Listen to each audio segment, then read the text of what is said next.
Montana Territory, 1879. The winter had come early, howling down from the Bitterroot Mountains with a fury that painted the landscape white and turned breath to cloud. In the brutal silence that followed the storm, Preston Fallon rode slowly through knee-deep snow, his young frame hunched over his saddle, blood trailing behind him like breadcrumbs in a fairy tale. Preston had just turned 25, though the hard lines etched around his eyes suggested a man who had lived much longer. He had been handsome once, still was, beneath the dirt and exhaustion, with features chiseled sharp by mountain winds and hazel eyes that changed color with his moods. His dark brown hair curled beneath his hat, and a week's worth of light stubble shadowed his jaw. Though young, he carried himself with the wariness of a man who had seen too much of the frontier's cruelty. "Come on, Duke," he urged his horse forward, patting the animal's neck with a gloved hand. "Just a little farther." The bullet wound in his side throbbed in time with his heartbeat. 3 days ago he'd been ambushed by rustlers while checking fence lines on the northern pastures. 3 men dead in the snow, and Preston with a bullet lodged somewhere beneath his ribs, riding for his life. He'd managed to evade his pursuers, but at what cost?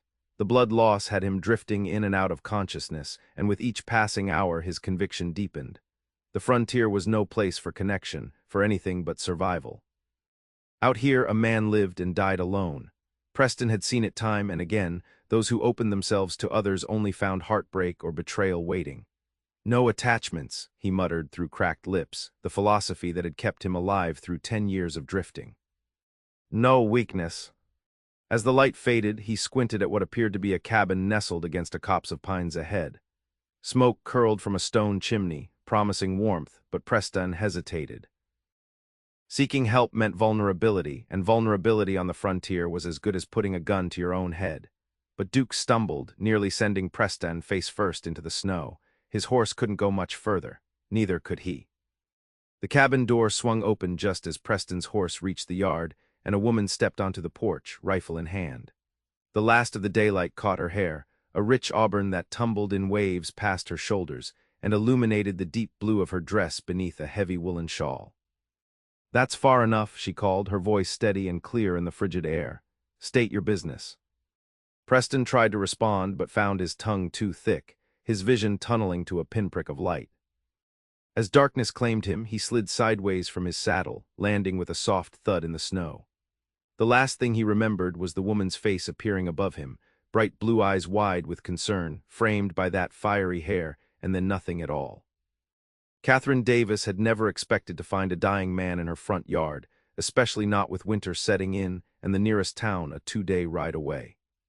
At 22, she had lived alone at the edge of Montana's wilderness for nearly a year, since her father had passed and left her the small homestead and hunting cabin. Most thought her mad for staying, a young woman alone on the frontier, but Catherine had nowhere else to go, and the mountains had become her only home. "Easy now," she murmured, struggling under the weight of the unconscious cowboy as she dragged him across the threshold of her cabin. His face was pale beneath the dirt and stubble, but his breathing came steady, if shallow. Inside, the cabin was warm and tidy. A fire crackled in the stone hearth, casting dancing shadows on log walls hung with dried herbs and her father's old rifle. A small table sat beneath the single window, 2 chairs waiting as if her father might still return for supper. The bed, her father's bed now hers, stood in the corner, and it was there that Catherine managed to haul the stranger. "You're heavier than you look, cowboy," she grunted, finally getting him settled on her quilt. Blood had soaked through his coat and shirt, and when she peeled away the layers, she found an angry wound just above his hip, the flesh around it hot and red. "Bullet's still in there," she said to herself, pushing up her sleeves. "This is going to hurt us both, I expect." Her father had been a hunting guide before settling on this patch of wilderness, and he'd taught her well how to extract buckshot and stitch wounds. A cowboy with a bullet wasn't so different from a hunter gored by an elk. Still, her hands trembled as she gathered her supplies. Whiskey for cleaning, her sewing kit, clean linen for bandages, and her father's old knife, heated in the fire. "If you can hear me," she said to the unconscious man, "you might want to stay asleep for this part." The bullet extraction took longer than she'd hoped, the man groaning and thrashing despite his unconscious state. When she finally pulled the misshapen lump of lead free, she sat back, wiping sweat from her forehead with the back of her wrist. "You're lucky," she told him, though he couldn't hear. Another inch to the left and we wouldn't be having this conversation. She stitched the wound closed with neat, even stitches, then bound it with clean linen. Only then did she take a moment to truly look at the man she'd dragged into her home. He was young, perhaps only a few years older than herself, with a strong jaw and the calloused hands of someone who worked hard for his living. Not a drifter or outlaw, she didn't think, judging by his decent clothes and well-kept weapons. Outside, snow began to fall again and wind howled down the chimney. Catherine stoked the fire higher, then settled into the chair beside the bed. The man's horse was in her Linta stable, fed and brushed down. There was nothing to do now but wait and see if her patient would live or die. "Who are you?" she whispered, studying his face in the firelight. "And who put that bullet in you?" Preston woke to the smell of coffee and the crackling of a fire. For one disoriented moment, he thought he was back home in Missouri, before the war had taken his father and brothers and scattered what remained of his family to the winds. Then the pain in his side flared, and reality came rushing back. The ambush, the desperate ride through snow, the woman with the rifle. He opened his eyes slowly, taking in his surroundings. A small cabin, neat and warm, a fire in the hearth. And beside it, the woman, sitting in a rocking chair with a book open on her lap. Her auburn hair was pulled back in a simple braid now, and in the daylight he could see her clearly. High cheekbones, determined chin, and those remarkable blue eyes now lifting to meet his. "You're awake," she said, closing her book and setting it aside. "I wasn't entirely sure you would be." Preston tried to push himself up, winced at the pain, and settled back against the pillows. "How long have I been here?" 3 days, she rose and crossed to the stove where she poured a cup of coffee. "You've been in and out with fever. I got the bullet out, but infection set in." She brought the coffee to him, and he accepted it with hands that trembled more than he would have liked. Up close, her eyes were even more striking, not just blue, but a deep, clear shade like summer sky reflected in mountain lakes. "I'm Catherine Davis," she said, returning to her chair. "This is my cabin." Preston Fallon, he sipped the coffee, its warmth spreading through his chest. "I'm grateful for your help, Miss Davis, but I should be moving on. I've brought trouble to your door that you don't deserve." Catherine raised an eyebrow. "You can barely sit up, Mr. Fallon, and there's 3 feet of snow outside with more coming down." "You're not going anywhere." Her directness caught him off guard.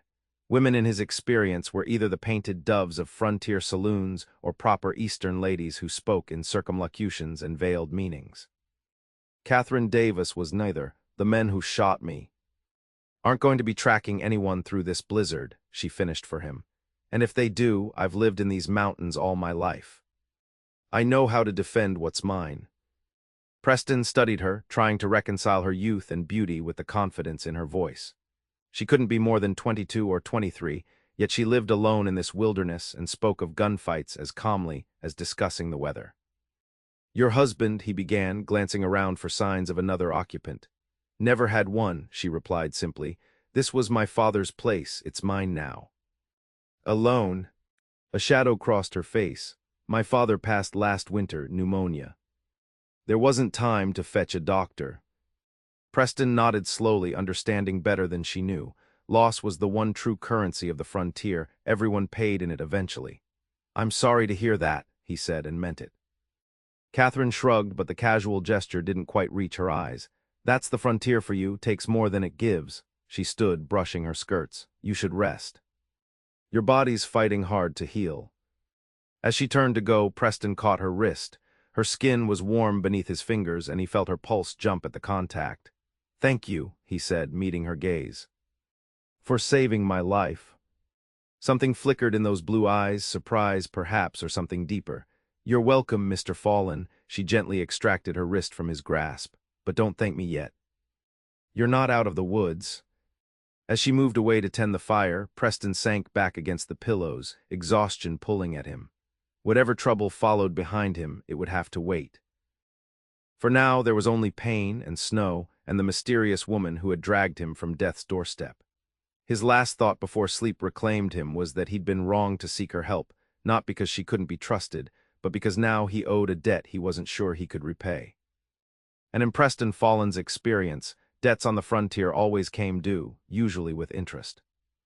The blizzard raged for another week, trapping them together in the small cabin. As Preston's strength slowly returned, he began to learn the rhythm of Catherine's days. Up before dawn to stoke the fire and check her traplines, afternoons spent preserving game or mending clothes, evenings reading by firelight from her small collection of books. She was a puzzle he couldn't quite solve. Educated enough to read Shakespeare and discuss politics, practical enough to field dress a deer and repair a leaking roof. And always that careful distance, as if she'd built walls around herself as solid as the mountains surrounding them.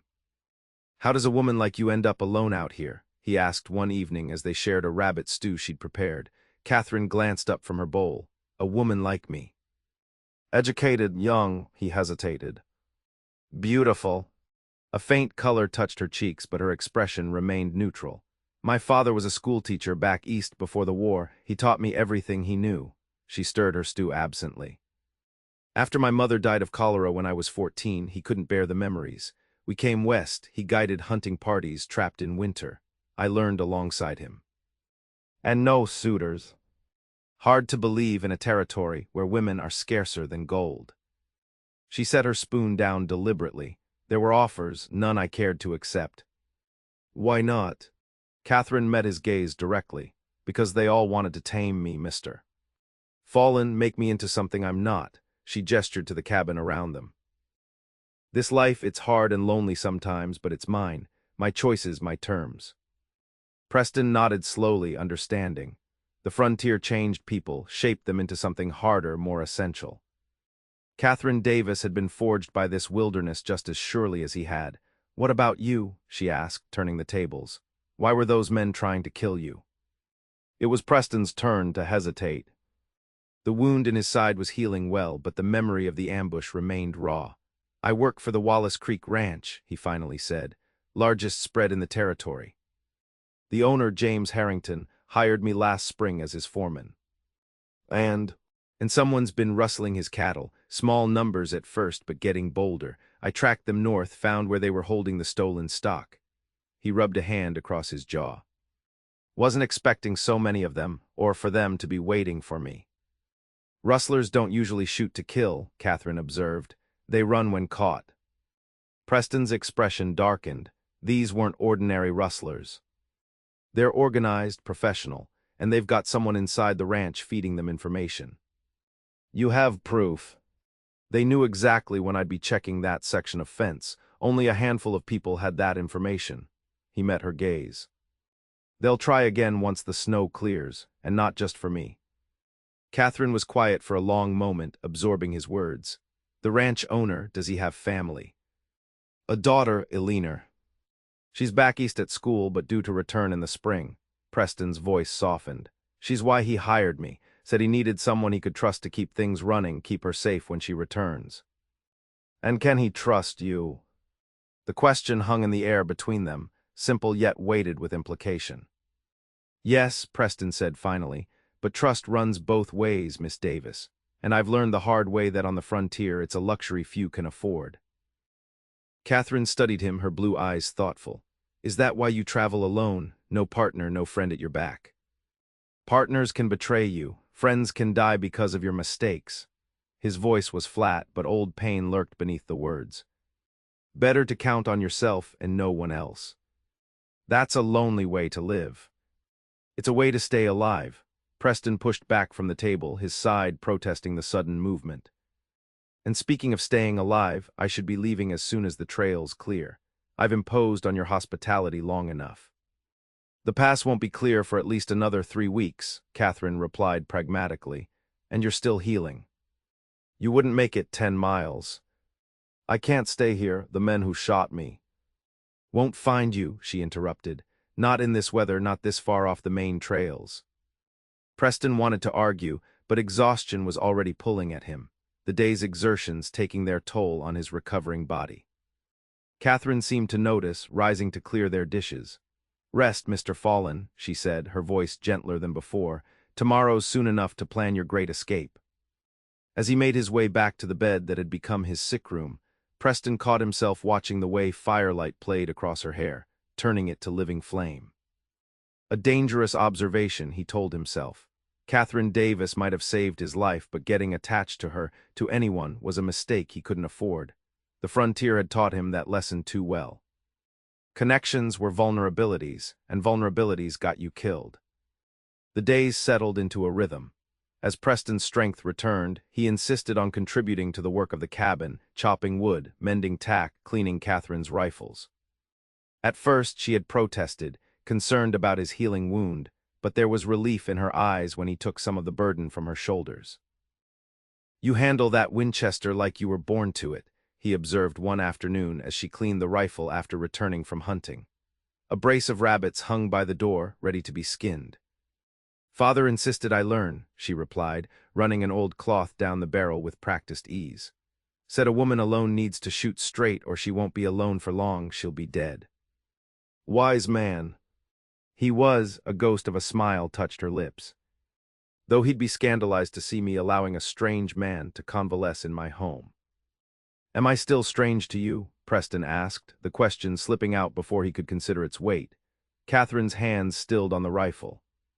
She looked up, those blue eyes searching his face as if trying to read something written there in a language she only half understood. "Less strange than you were," she admitted quietly. But still a puzzle Preston fallen. It was the first time she had called him by his given name, and something in his chest tightened at the sound of it on her lips. How so? "You say the frontier taught you to stand alone, to trust no one." She resumed cleaning her rifle, her movements precise. "Yet you work for this rancher, protect his interests, worry for his daughter. Those aren't the actions of a man who believes what you claim to believe." The observation struck uncomfortably close to home. Preston turned to the fire, poking at the logs to avoid her perceptive gaze. "It's different," he said finally. "Harrington pays me well, it's business." "Is it?" Catherine set the rifle aside. "Or is it that you want to believe you're as hard as you pretend to be, because the alternative is frightening?" Preston turned, a flash of anger rising. "You don't know me, Catherine. You don't know what I've seen, what I've done." "Then tell me," the challenge in her voice was unmistakable, "you've been here 3 weeks. We've shared meals and work in this small space, but you reveal nothing of yourself beyond the most superficial details." "And you've been an open book," he countered.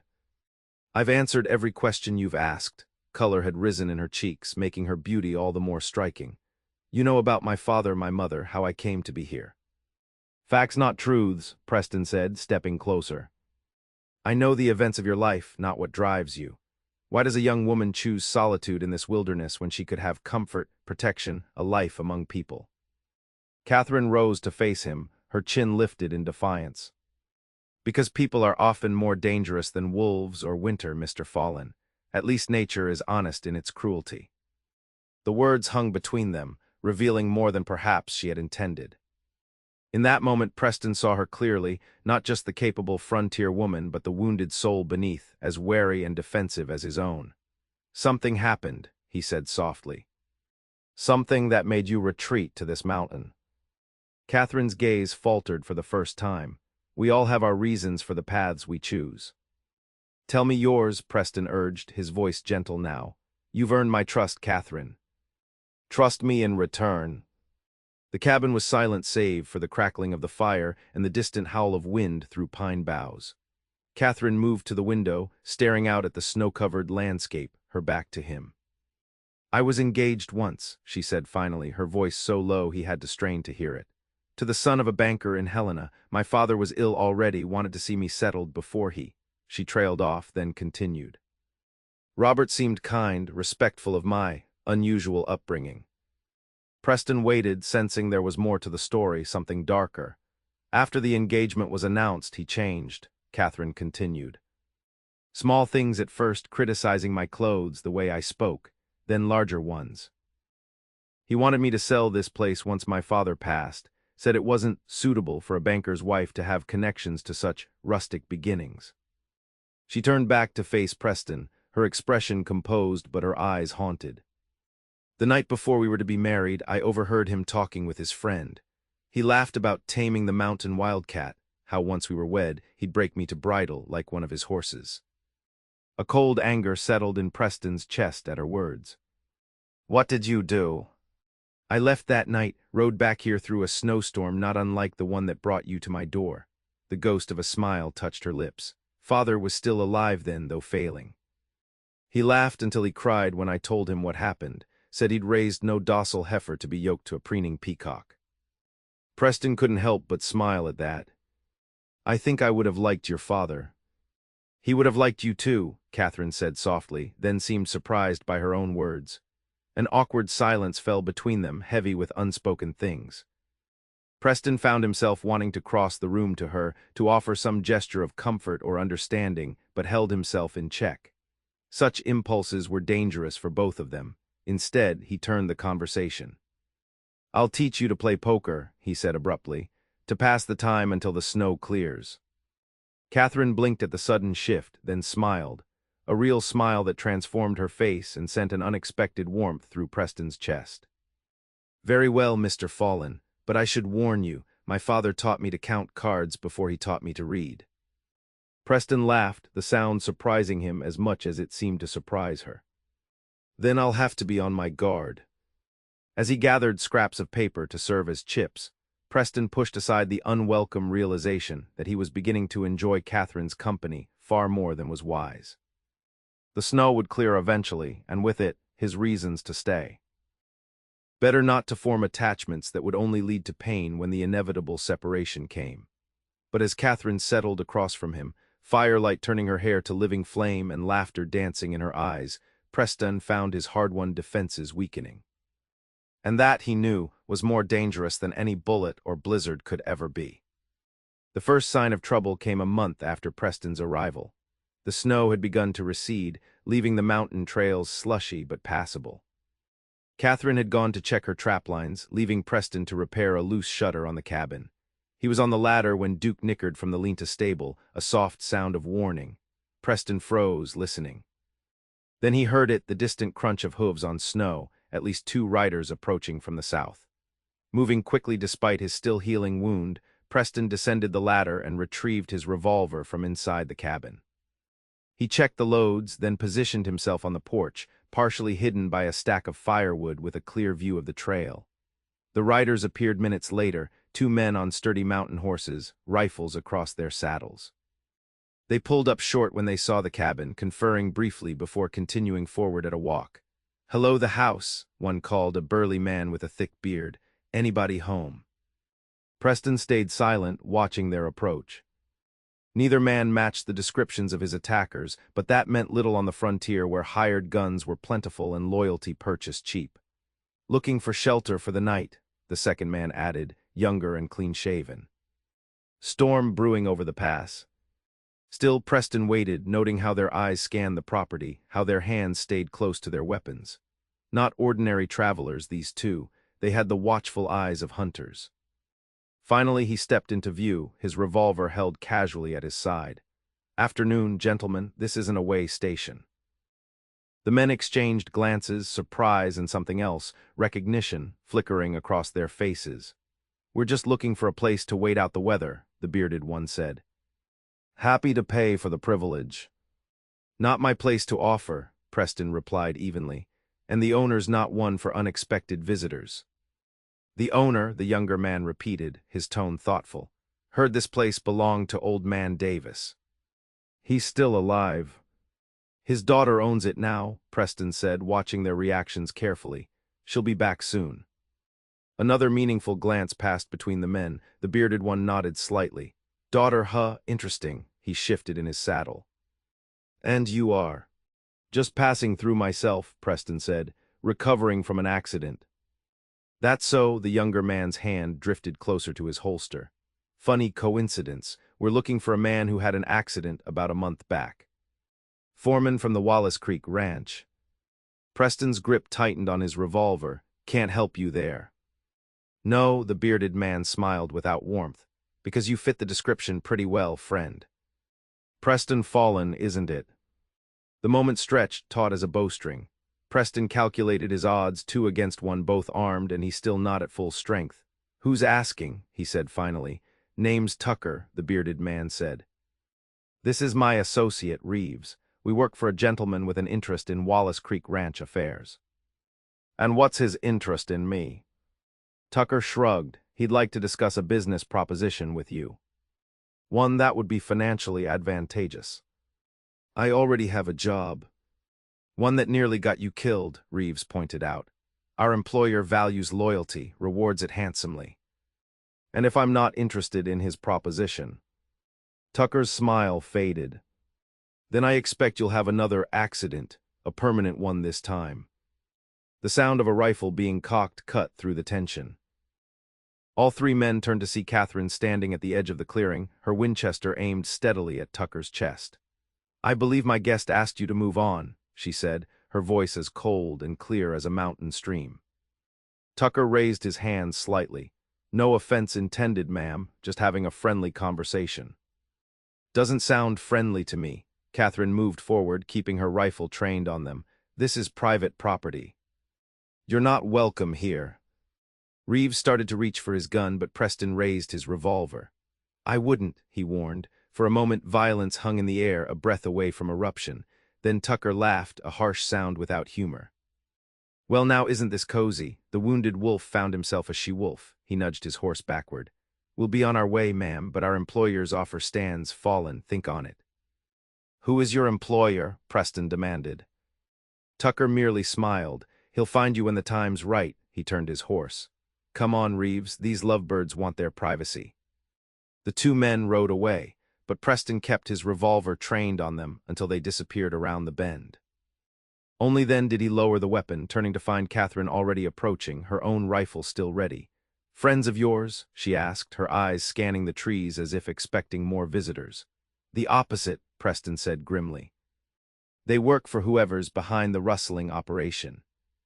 They know who you are, where you are. Catherine's voice was tight with tension. How? Preston shook his head. Someone must have seen me, or they've been searching every homestead in the area. He met her gaze. I need to leave, Catherine, tonight. They'll be back and in greater numbers. And go where you're still not fully healed and the passes are barely cleared. She lowered her rifle at last. Besides, they already know you're here. Running now just makes you vulnerable. Staying makes you vulnerable, Preston countered. These men aren't just rustlers. They've killed before, and they won't hesitate to burn this place to the ground with us in it if it serves their purpose. Catherine's expression hardened. This is my home, Preston. I won't be driven from it by threats. This isn't your fight. It became my fight when they rode onto my land and threatened someone under my roof. Her blue eyes flashed with a fierce determination that made Preston's breath catch. Besides, 2 guns are better than 1. Preston wanted to argue, to insist she would be safer if he left, but he recognized the stubborn set of her jaw. Catherine Davis would not be swayed by fear, hers or anyone else's. Then we prepare, he said finally. They'll come at night, probably tomorrow or the next day. We need to be ready. Catherine nodded, all business now. I know every approach to this cabin.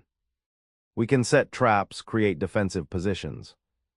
Despite the gravity of their situation, Preston felt a grudging admiration. Most women, most men, for that matter, would have been terrified. Catherine was focused, practical, her mind already turning to strategy. You should be scared, he said softly. She met his gaze directly. I am scared, but fear doesn't help us survive, Preston. Actions do. In that moment, something shifted between them, a recognition, perhaps, of kindred spirits. 2 people shaped by the frontier's harsh lessons, yet refusing to be broken by them.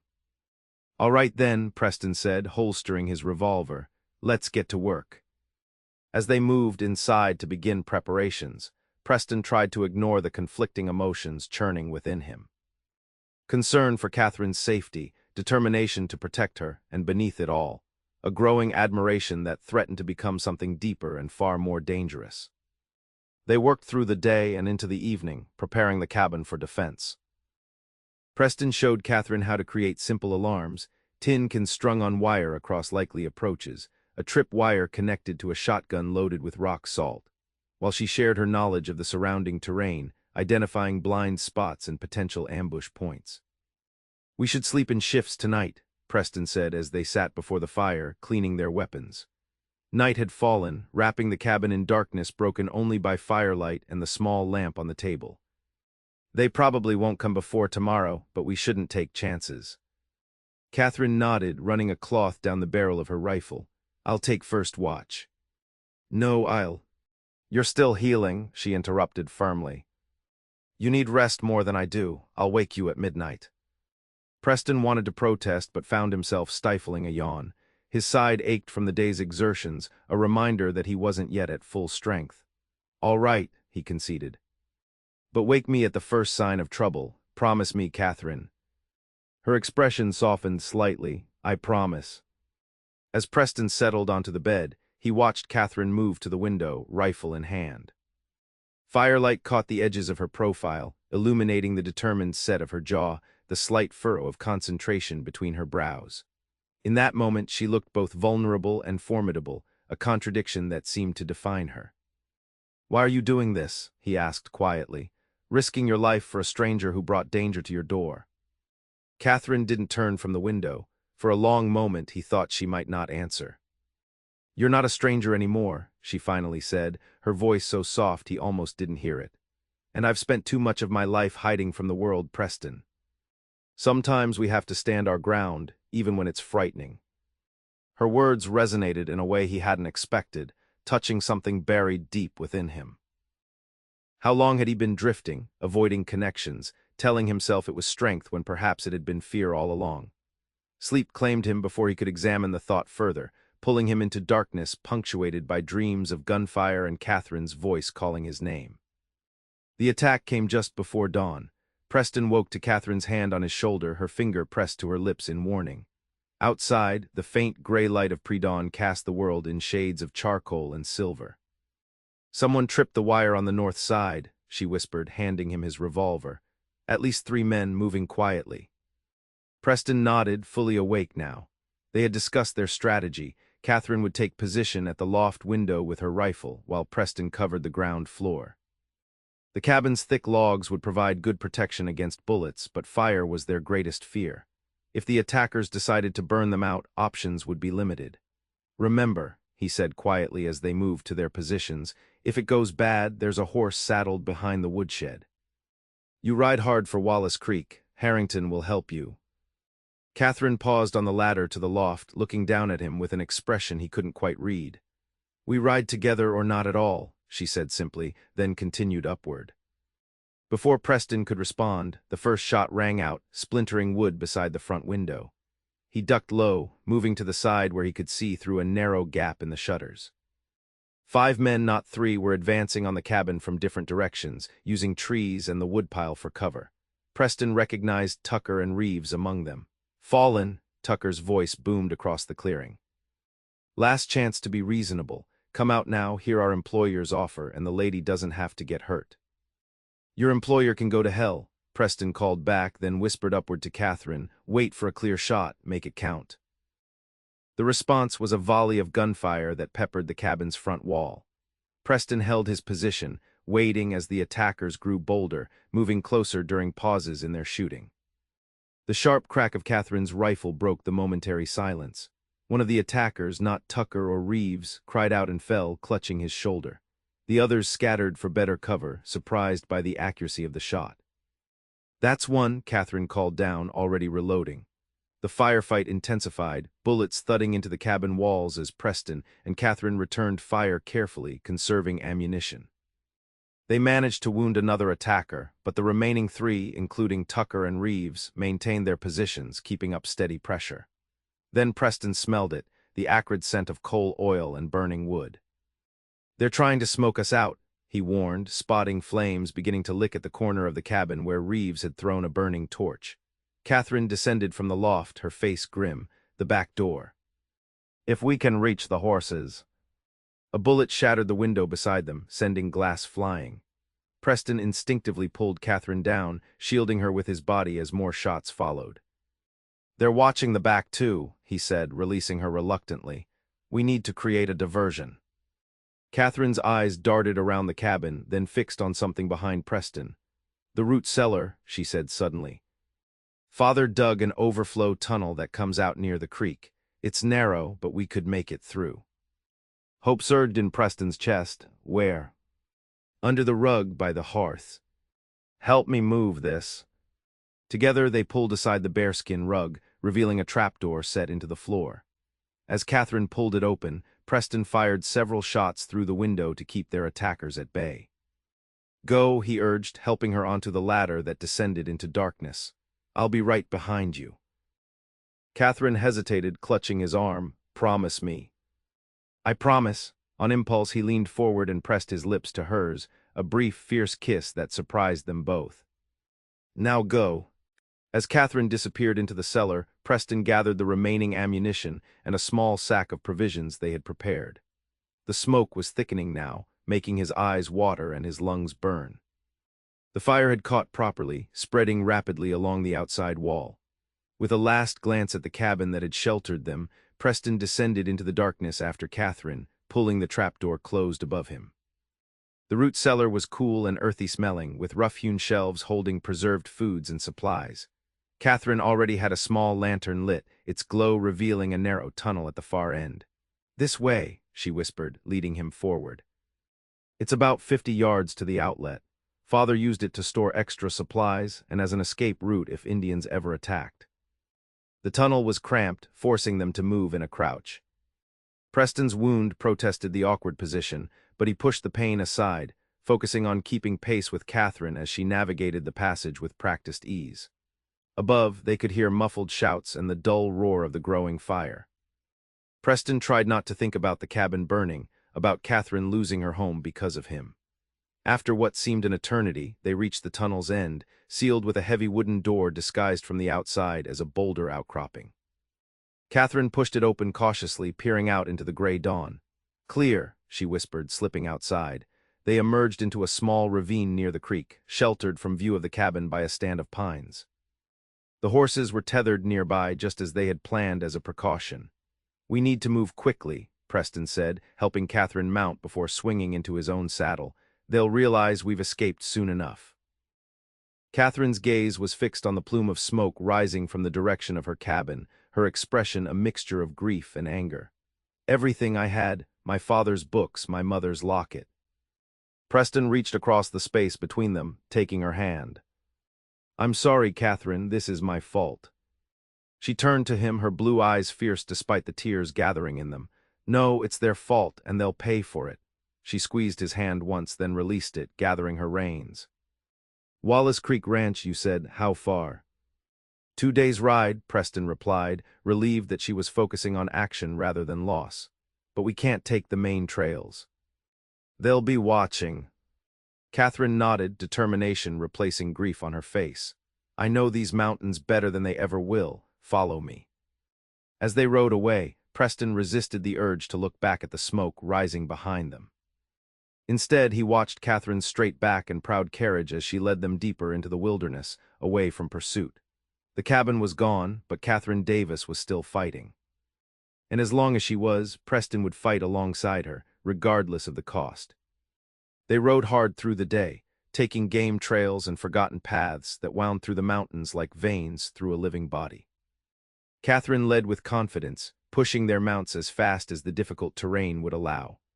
By nightfall, they had covered impressive ground, putting miles of wilderness between themselves and their pursuers. Still, Catherine insisted they make a cold camp, no fire, just jerky and hard biscuits from their meager supplies.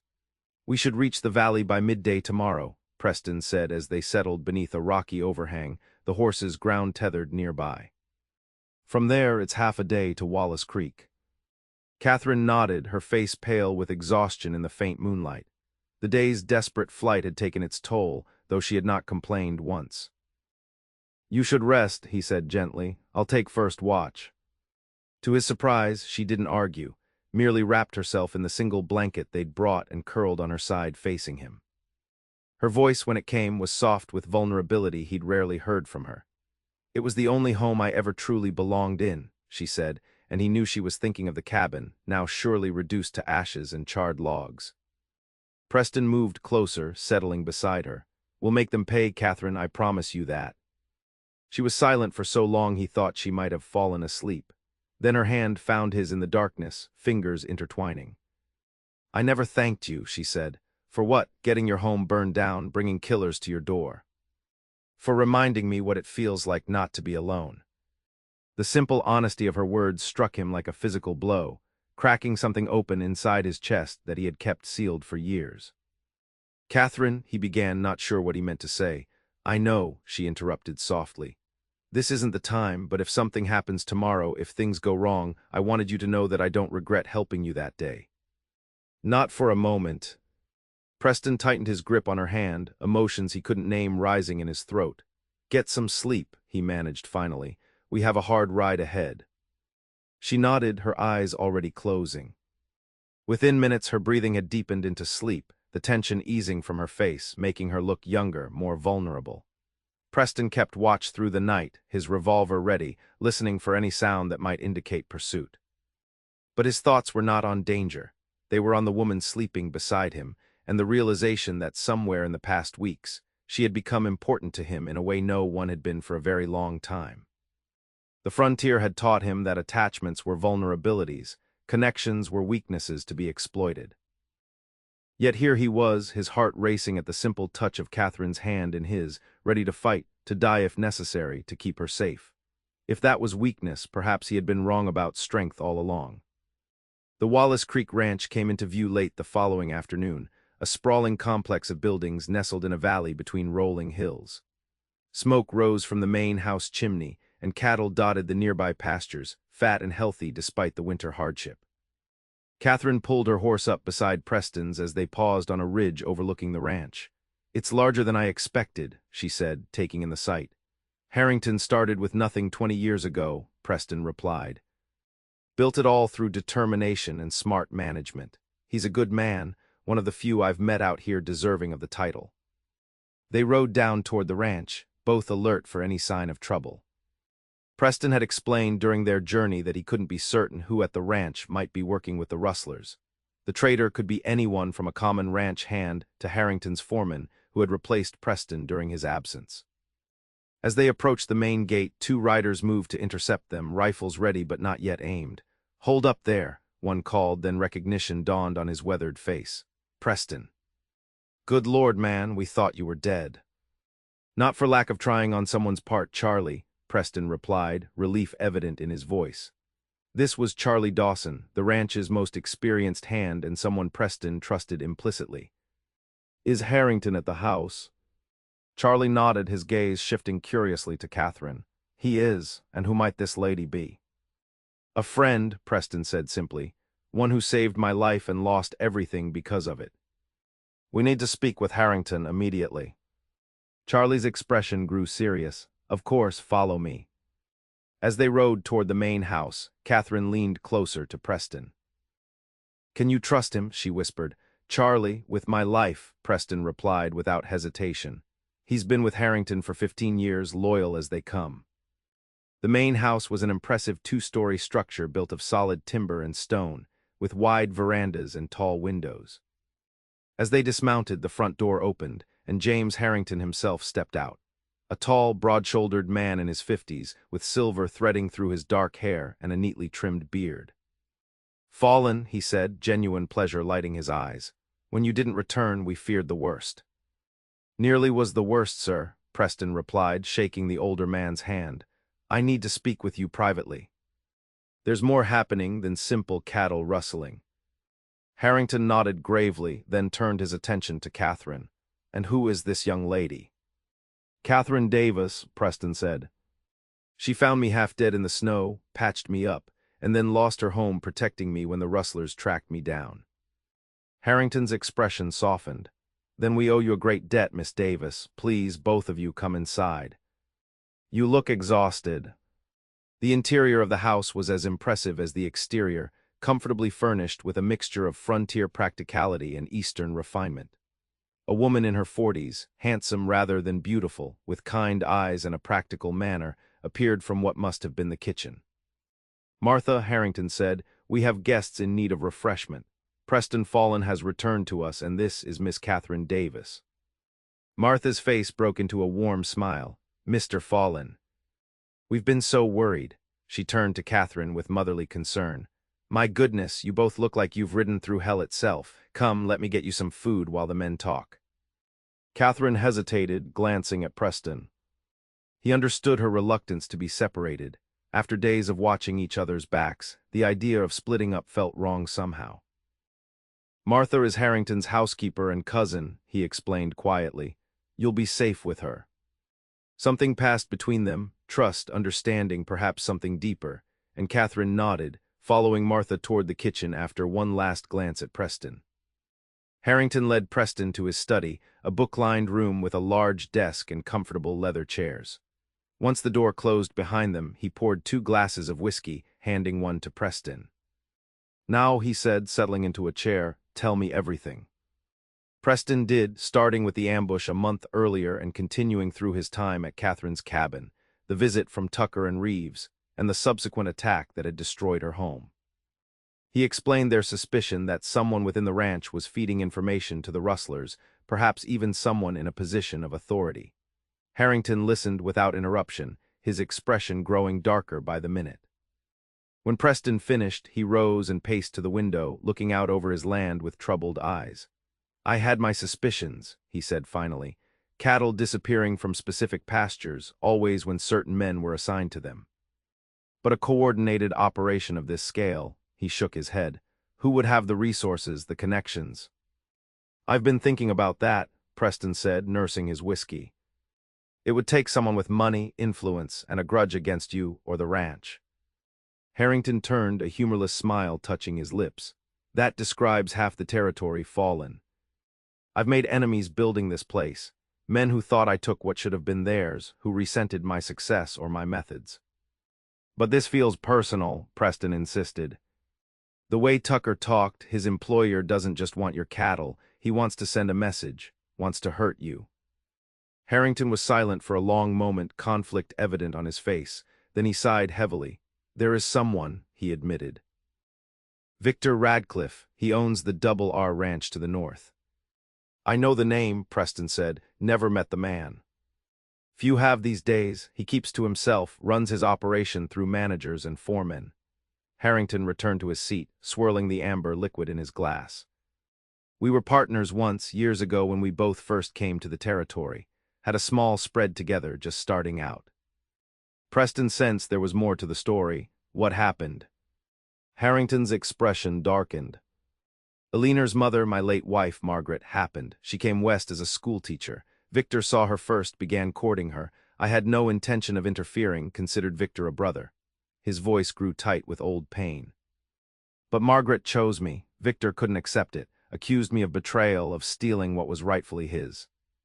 That was what, 25 years ago? Preston asked. A long time to hold a grudge. Victor Radcliffe is a man who nurses grievances like others nurse whiskey, Harrington said grimly. When Margaret died bringing Eleanor into this world, he actually had the gall to say it was divine punishment for my betrayal. Preston's disgust must have shown on his face, for Harrington nodded in agreement. We dissolved our partnership. I kept this valley, he took the northern range. Over the years, I built Wallace Creek into what it is today. Victor's place prospered too, but never to the same degree. Harrington finished his whiskey in a single swallow. We've had no contact for 20 years, but I've heard rumors that he's in financial trouble, that he's been hiring gunmen instead of cowboys. Tucker and his men weren't ordinary rustlers, Preston agreed. They were professional killers for hire.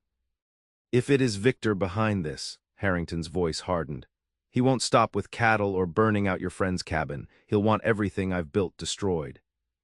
And with Eleanor due to return from school next month. He didn't finish the thought, but the fear in his eyes was clear. Preston set his glass down firmly. Then we need to move first, cut off the head of the snake.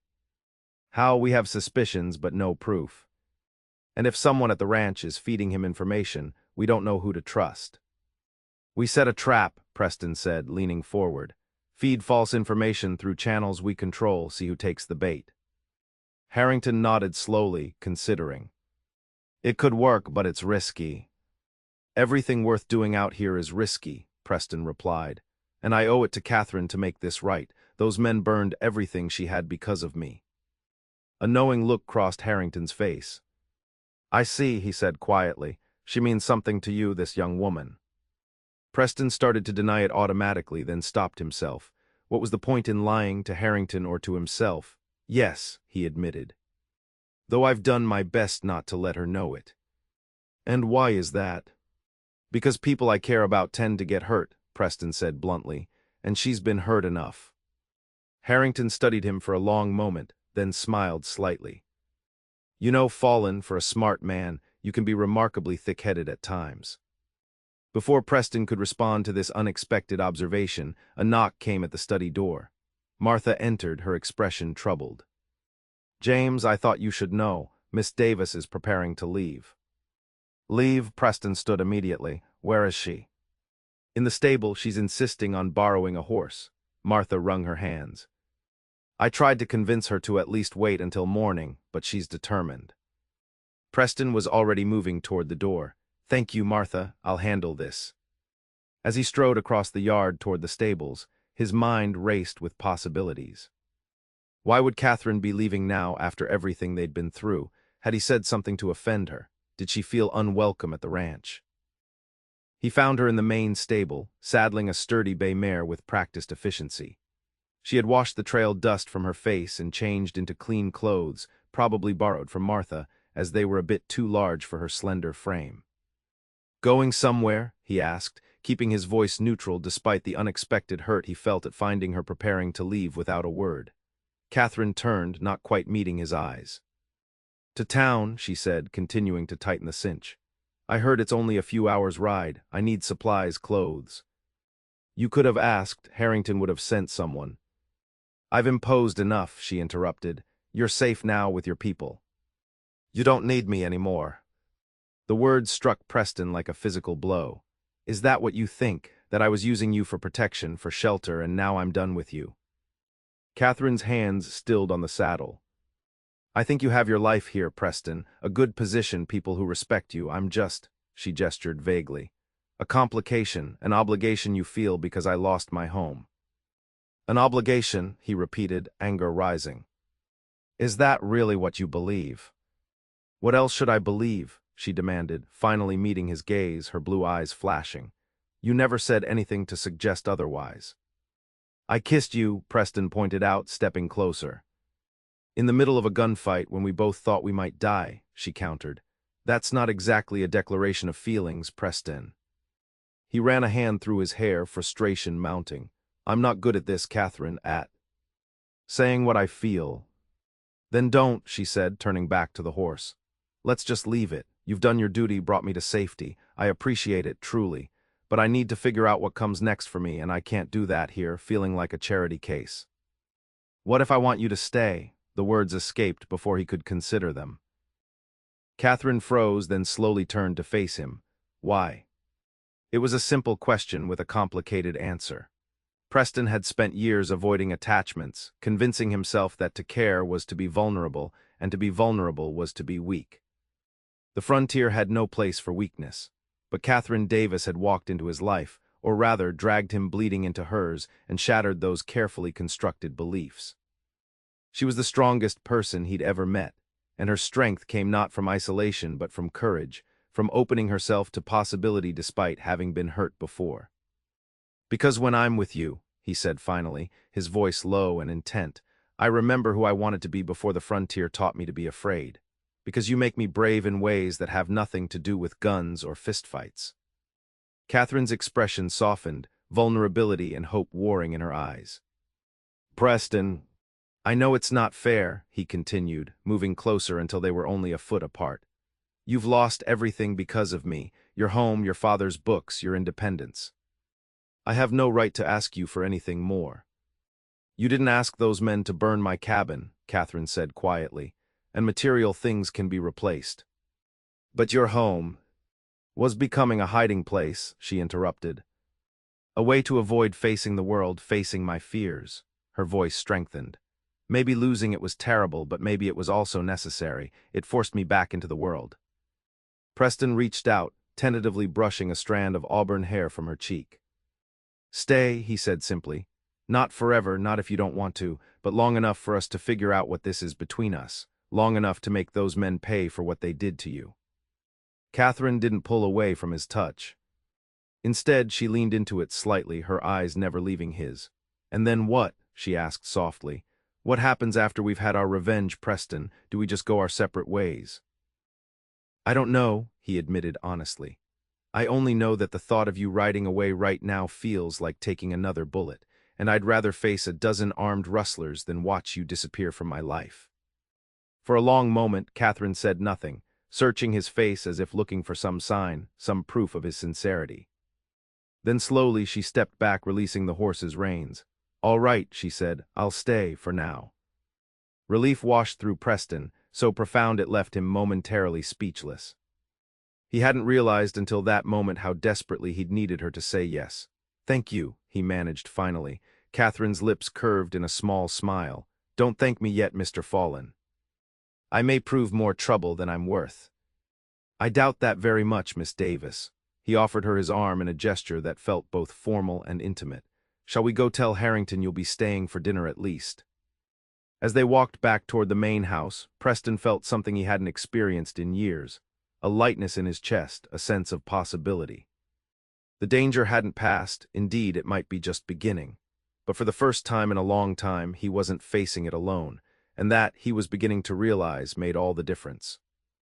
The following days settled into a rhythm as Preston and Harrington developed their plan to expose the traitor and bring Victor Radcliffe to justice. Catherine was included in their councils, her practical intelligence and outsider's perspective proving valuable as they plotted their strategy.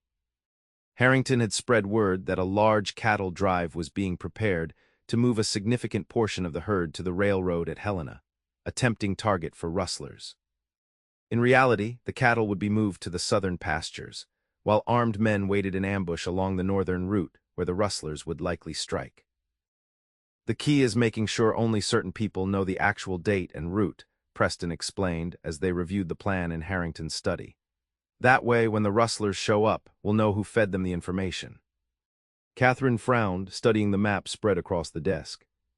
It's still risky. What if they bring more men than we expect, like they did at my cabin? That's why we'll have 30 men positioned in these ridges, Harrington said, indicating the locations on the map. More than enough to handle whatever force they bring.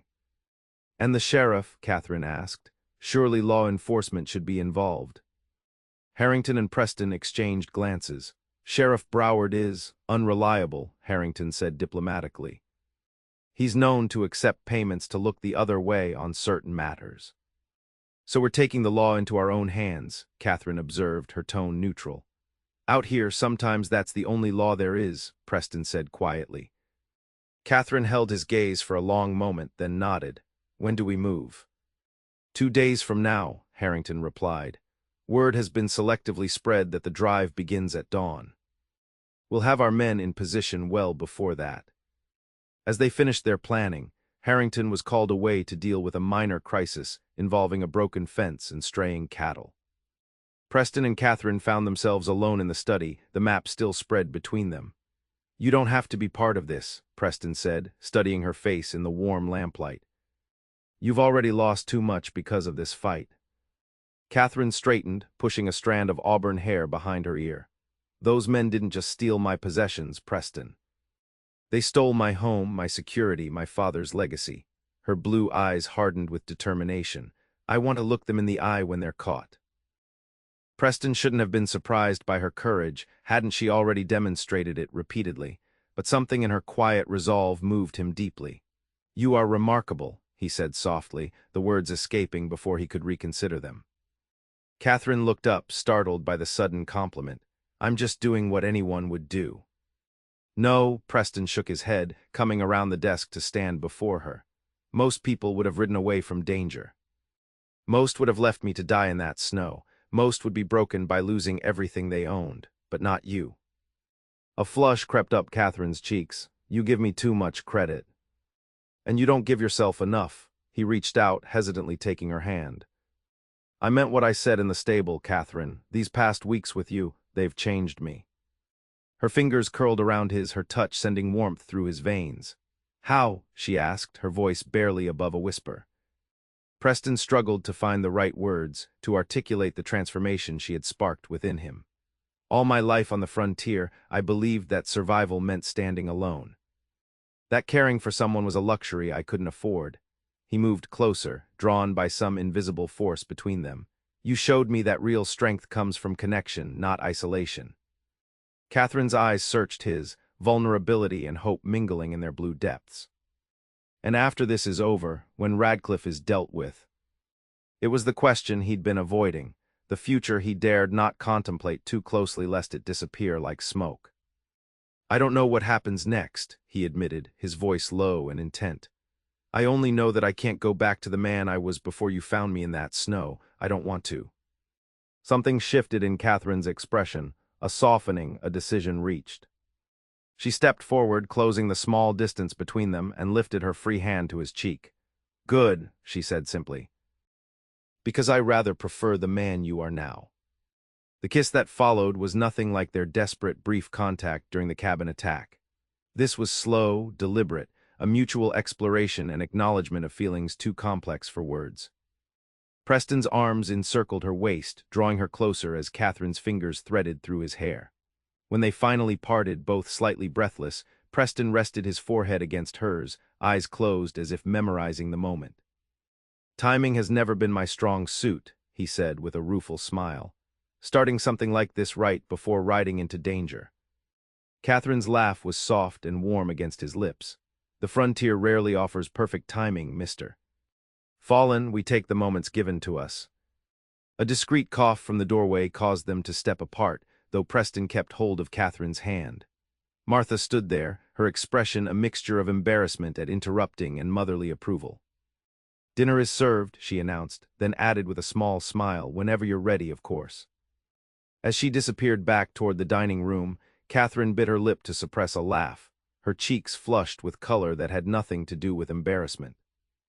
I suppose we should join the others, she said, though she made no move to release his hand. Preston nodded, but before they left the study, he pulled her close once more, pressing a gentle kiss to her forehead. Whatever happens, he said quietly, know that you've already saved me in ways that have nothing to do with bullets or blizzards. Catherine's smile was like sunrise breaking over the mountains, gradual, then brilliant. Then we're even, Preston Fallen, because you've done the same for me. Hand in hand, they walked to dinner, both aware that danger lay ahead but finding strength in the connection neither had expected to form when fate brought them together in a snowstorm. Dawn broke cold and clear on the day of the trap. Preston had been awake for hours, checking and rechecking his weapons, going over the plan with the trusted men Harrington had selected. Catherine had insisted on being part of the operation despite his objections, and now sat astride a borrowed mare, a Winchester rifle across her saddle and determination etched on her face. You stay with Charlie, Preston instructed her for what must have been the 10th time. His position has the best cover and clearest escape route if things go wrong. Catherine nodded, having heard it all before. I know the plan, Preston. I'll be careful. He wanted to say more, to tell her again how he felt, to make her promise to stay safe, but the words caught in his throat. Instead, he reached across the space between their horses and squeezed her hand briefly. See you on the other side, he said. Charlie Dawson, a weathered cowboy in his 50s with a reputation as the best shot in the territory, touched the brim of his hat respectfully to Catherine. Don't you worry about the lady, Preston.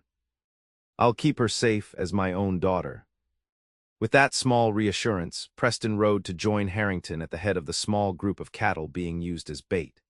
The herd, only 30 head rather than the hundreds rumored to be moved, would be driven along the northern trail where Tucker and his men were expected to attack. Ready? Harrington asked as Preston pulled alongside him. As will ever be, Preston replied, scanning the ridgelines where their men were already positioned, hidden among rocks and trees. They started the cattle moving just as the sun crested the eastern mountains, casting long shadows across the valley. The plan was simple: move slowly along the trail until reaching the narrow pass where the rustlers were most likely to strike, then be ready for the ambush. They had gone perhaps 3 miles when Preston noticed a rider approaching fast from the direction of the ranch. He tensed, hand moving to his revolver until he recognized the man as one of Harrington's trusted hands. What is it, Jenkins? Harrington called as the man pulled his lathered horse to a stop beside them. Radcliffe, Jenkins gasped, clearly having ridden hard. He's at the ranch, came himself with 10 armed men. They're holding Martha and the house staff hostage, demanding you return immediately. Preston felt his blood run cold. It's a diversion, he realized aloud. They knew about our plan. Harrington's face had gone pale. Martha, my people. Go, Preston said immediately. Take half our men. I'll continue with the herd, spring the trap as planned. It's too dangerous with reduced numbers, Harrington protested. We may not get another chance, Preston insisted. This confirms Radcliffe is behind everything. We need to end this today. After a moment's hesitation, Harrington nodded grimly. Be careful, Fallen. Radcliffe is more dangerous than you know. He turned to Jenkins. Round up 15 men from the western ridge. The rest stay with Preston. As Harrington and his men galloped back toward the ranch, Preston felt a moment of doubt.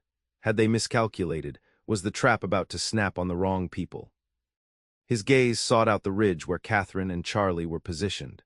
They were too far away to have heard what happened, but he could see them watching, no doubt wondering about the sudden departure of Harrington and his men. There was no time to warn them or adjust the plan. Preston signaled the remaining cowboys to continue with the herd, pushing toward the narrow pass where they expected Tucker's men to be waiting. They didn't have to wait long. As they entered the pass, gunfire erupted from the rocks above. Preston dove from his horse, drawing his revolver as he rolled behind a boulder. The cattle scattered, bellowing in panic as bullets kicked up dust around them. Return fire. Preston shouted to his men, squinting up at the ridgeline where muzzle flashes revealed the rustlers' positions. The ambush had turned against them. With half their men gone, they were now outnumbered. Preston counted at least 15 attackers to their 8 defenders. Still, they had surprise on their side. Tucker and his men clearly hadn't expected armed resistance. From his position, Preston spotted Tucker himself, directing his men from a sheltered position halfway up the ridge. Taking careful aim, Preston fired, satisfaction coursing through him as Tucker ducked for better cover, his hat flying off. The gunfight intensified, both sides exchanging steady fire. Preston's men were holding their own, but he knew they couldn't maintain their position indefinitely. They needed to either advance or retreat. The decision was made for him when he heard a familiar sound, Catherine's rifle, its distinctive crack coming from the ridge to the east where she and Charlie were positioned. The shot was followed by a cry as one of Tucker's men fell from his perch, tumbling down the rocky slope. Charlie joined in, his expert marksmanship dropping another rustler. The unexpected fire from their flank threw the attackers into confusion, exactly as planned. Now, Preston shouted to his men, push forward. They advanced up the slope, using rocks and scrub brush for cover, driving Tucker's men backward. 2 more rustlers fell to Charlie's and Catherine's precise shooting before the remainder began a disorganized retreat. Preston caught a glimpse of Tucker mounting a horse, preparing to flee. Anger surged through him, anger for Catherine's burned cabin, for the bullet that had nearly killed him, for all the fear and destruction these men had caused. Tucker, he shouted, breaking cover to pursue. It's over. Tucker turned, his face contorted with rage and fear. Instead of fleeing, he charged directly at Preston, firing wildly as he came. Preston stood his ground, took careful aim, and squeezed the trigger. Tucker jerked in his saddle as the bullet struck him, but momentum carried his horse forward. Before Preston could fire again, the rustler was upon him, leaping from his mount and tackling Preston to the ground. They rolled in the dirt, grappling for dominance. Tucker was larger, his strength fueled by desperation, but Preston had youth and training on his side. They exchanged blows, neither gaining clear advantage until Tucker's hand closed around a rock. Preston saw the movement too late. The rock struck his temple, sending him sprawling, vision swimming with bright flashes of pain. Tucker rose, drawing a knife from his boot. Should have taken the offer, Fallen, he snarled, advancing slowly, blood seeping from the wound in his shoulder. Could have been rich, now you're just dead. Preston tried to reach his fallen revolver, but his coordination was off, fingers grasping at empty dirt. Tucker grinned, raising the knife. The shot came from behind Preston, a single clean report that echoed across the rocky pass. Tucker's expression froze, then crumpled as he fell forward, the knife tumbling from lifeless fingers. Preston turned to see Catherine standing 20 yards away, her rifle still raised, smoke curling from the barrel. Her face was pale but resolute, blue eyes hard as sapphires. Catherine, he managed, struggling to his feet as she lowered the rifle and ran to him. You're hurt, she said, reaching up to touch his temple where blood trickled down the side of his face. Not badly. He pulled her close, his heart pounding with residual fear and overwhelming relief. You saved my life, again. Catherine's arms went around his waist, her body trembling slightly against his. We're developing a habit, she said, her voice steady despite her shaking. Around them the gunfire had ceased. The surviving rustlers had fled or surrendered, disarmed and now guarded by Preston's men. Charlie approached, his weathered face breaking into a grin at the sight of them. Not bad shooting, Miss Davis, he said appreciatively. Not bad at all. Catherine stepped back from Preston's embrace, though she kept a hand on his arm as if reassuring herself he was truly unharmed. Thank you, Mr. Dawson, though I hope I never have to do anything like that again. Preston shared the sentiment but knew their ordeal wasn't yet over. We need to get back to the ranch, he said urgently. Harrington may need our help dealing with Radcliffe. They gathered their forces quickly, 5 men to guard the prisoners, the rest riding hard for Wallace Creek Ranch. Preston's head throbbed where Tucker had struck him, but he pushed the pain aside, concern for Harrington and his household overriding all else. As they crested the final rise overlooking the ranch, Preston was relieved to see no signs of ongoing conflict. The building stood intact, no smoke or evidence of gunfire visible. They rode into the yard cautiously nonetheless, weapons ready. Harrington himself emerged from the main house, his expression grim but composed. Fallen, he called. I see you were successful. Tucker's dead, Preston confirmed as they dismounted. Several of his men captured, the rest fled. He glanced toward the house. And here, Radcliffe. A complex emotion crossed Harrington's face, satisfaction mingled with regret. Inside. You should come see for yourself. Preston exchanged a glance with Catherine, who nodded encouragingly. Together, they followed Harrington into the house. In the main parlor, they found Martha supervising as 2 ranch hands bound the wrists of several subdued men. Of Victor Radcliffe there was no immediate sign. Where is he? Preston asked. Study, Harrington replied tersely, leading them down the hallway. The study door stood open. Inside, seated in Harrington's chair with his hands bound before him, was a man Preston assumed must be Victor Radcliffe. He was perhaps 60, with silver hair and the remains of what must once have been commanding good looks, now ravaged by bitterness and alcohol. A bloodied cloth was wrapped around his upper arm. So, Radcliffe said as they entered, his voice cultured despite his disheveled appearance, the prodigal foreman returns, and with a lovely companion, no less. His gaze shifted to Catherine, a smile without warmth touching his lips. You must be the mountain girl whose cabin my men burned. A pity. I'm told it was quite charming in a primitive way. Catherine stiffened beside Preston, but her voice remained calm. And you must be the coward who sends others to do his dirty work. Not quite what I expected. Radcliffe's smile faltered, something ugly flashing in his eyes. Spirited, he remarked to no one in particular. I can see why Fallen is so taken with her. Enough, Victor, Harrington said sharply. It's over. Tucker is dead. Your men have either fled or been captured. You've lost. Have I? Radcliffe leaned back in the chair, a strange calm coming over his features. I've spent 20 years planning your destruction, James. Did you really think I would leave anything to chance? Something in his tone sent alarm racing through Preston. What have you done? He demanded. Radcliffe's gaze shifted to the mantel clock.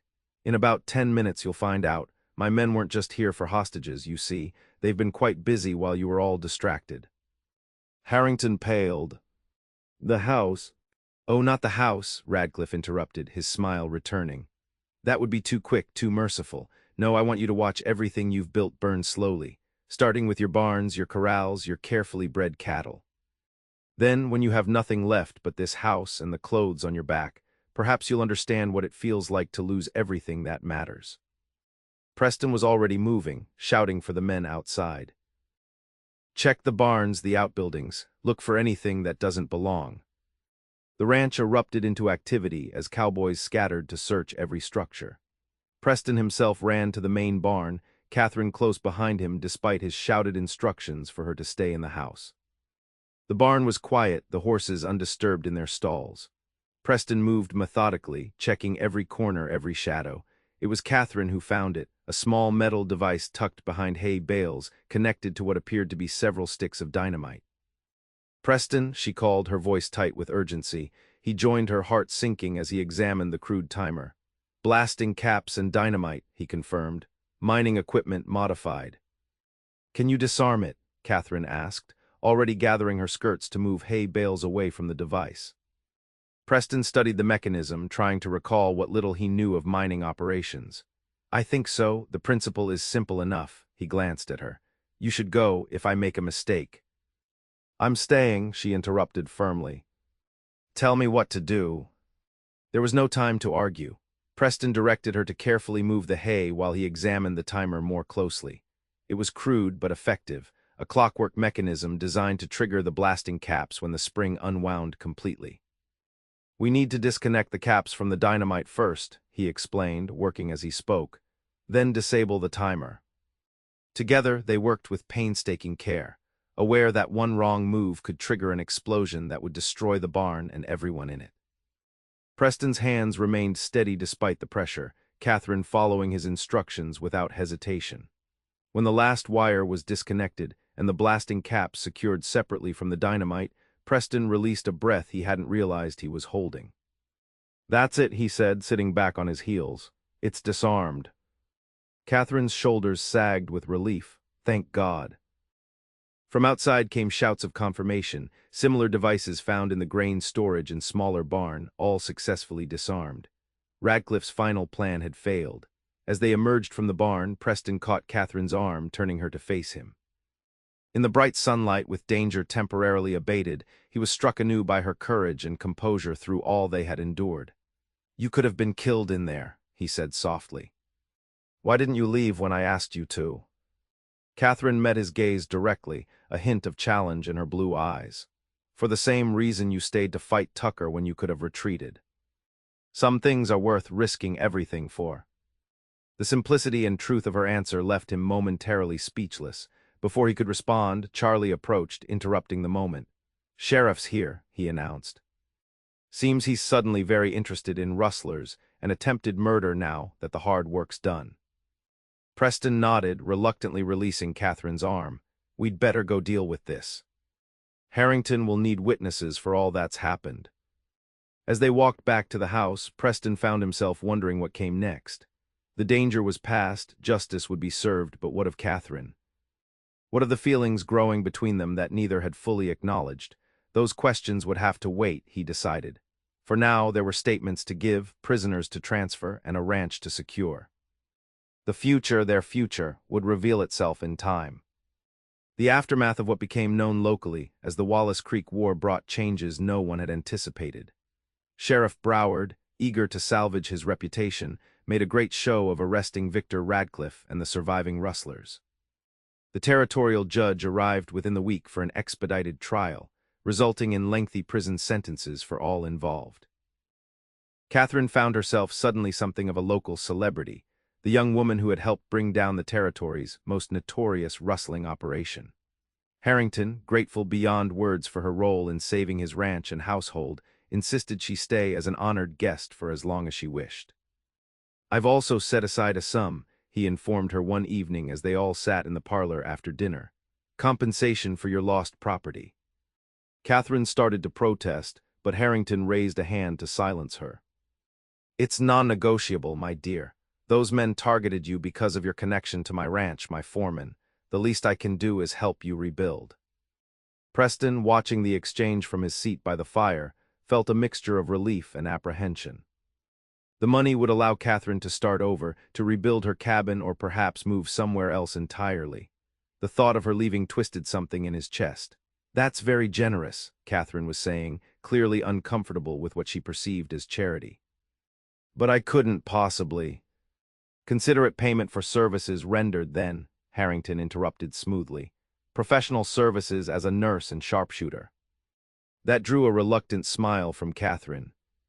When you put it that way, how can I refuse? The conversation moved on to other topics. The upcoming spring roundup, preparations for Alina's return from school, the rebuilding of community trust after discovering Radcliffe had corrupted several local businessmen with bribes and threats. Preston contributed little, his thoughts elsewhere. In the 3 weeks since the confrontation with Radcliffe, he and Catherine had barely had a moment alone together. Between recovering from their ordeal, giving statements to the authorities, and helping restore order to the ranch, there had been precious little time for personal matters. Yet in quiet moments, across the dinner table, passing in hallways, sharing brief smiles when no one was looking, something continued to grow between them, unacknowledged but impossible to ignore. Later that evening, Preston found himself unable to sleep, restless energy driving him from his bed in the foreman's quarters to walk beneath the stars. The night was clear and cold, the Montana sky ablaze with more stars than seemed possible. He was not entirely surprised when he spotted a solitary figure on the main house's back porch. Even in the dim light of the quarter moon, he would have known Catherine anywhere. She turned at his approach, a shawl wrapped around her shoulders against the night chill. "Couldn't sleep either?" she asked as he joined her at the porch railing. "Too many thoughts," he admitted, standing close enough that their shoulders almost touched. About what comes next, Catherine's perception was, as always, uncomfortably accurate. Preston nodded, gazing out at the dark shapes of the ranch buildings against the star-studded sky. "Harrington's offering is generous. You could rebuild your cabin exactly as it was." "I could," she agreed, though something in her tone suggested she was considering other possibilities. "Or I could do something entirely different." He turned to face her then, studying her profile in the starlight. "Such as?" Catherine was silent for a long moment, her fingers tracing patterns on the wooden railing. "I've been thinking about what my father always said, that hiding from life isn't really living." She met his gaze, vulnerability and determination mingling in her eyes. "The cabin was my sanctuary, but also my prison in some ways. A place to hide from the world after Robert hurt me." "And now," Preston asked, heart beating faster. "Now I'm not sure I want to hide anymore," she smiled softly. "Recent events have reminded me that life is short and unpredictable. Perhaps it's time I stopped running from what scares me." "And what scares you, Catherine Davis?" His voice had dropped to little more than a whisper, the space between them charged with unspoken possibilities. Her answer was both simple and profound. "Caring for someone again. Risking my heart when I know how easily it can be broken." Preston understood completely. Hadn't he spent years keeping everyone at arm's length for that very reason, building walls to protect himself from loss and betrayal? "I know that fear," he said quietly. "I've lived with it for so long it became part of me, the belief that caring makes you vulnerable, and vulnerability gets you killed out here." "But," Catherine prompted, sensing there was more. "But then I met a stubborn, brave woman who dragged me from the snow and saved my life, who faced down armed men to protect me, who taught me that real courage isn't about not being afraid, it's about facing your fears anyway." Preston stepped closer, closing the small distance between them. "And I realized that if I let fear keep me from telling her how I feel, I'd be the worst kind of coward." Catherine's breath caught, her blue eyes wide in the starlight. "And how do you feel, Preston Fallen?" Instead of answering with words, Preston gently cupped her face in his hands and kissed her. Not with the desperate urgency of their first kiss during the cabin attack, or the tentative exploration of their kiss in Harrington's study, but with deliberate tenderness, a promise contained within the meeting of their lips. Catherine responded immediately, her arms encircling his waist, drawing him closer as the kiss deepened. When they finally parted, both slightly breathless, Preston rested his forehead against hers. "I love you," he said simply. "I think I have since that first moment I woke to find you standing over me, rifle in hand, telling me not to die in your cabin." A soft laugh escaped Catherine, though he felt the wetness of tears on her cheeks beneath his fingers. "That's not exactly the most romantic beginning to a love story." "Perhaps not," Preston agreed, smiling. "But it's our beginning, and I'd like to know if there could be a middle and an end as well." Catherine drew back slightly, searching his face in the starlight. "What are you asking, exactly?" Preston took a deep breath, more nervous now than he had been facing Tucker's gun. "I'm asking if you might consider staying, not just at the ranch temporarily, but with me." "Permanently." Understanding dawned in Catherine's eyes, followed by a mixture of joy and uncertainty. "Are you proposing marriage, Preston?" "Not very well, apparently," he admitted with a rueful smile. Then more seriously, "I know it's sudden. I know we've known each other only a short time, but the frontier has a way of revealing what matters, of stripping away pretense. And what I know, beyond any doubt, is that I love you and want to build a life with you." Catherine's hands moved to cover his where they still rested against her face. The man I was engaged to before, he wanted to change me, to make me into something I wasn't.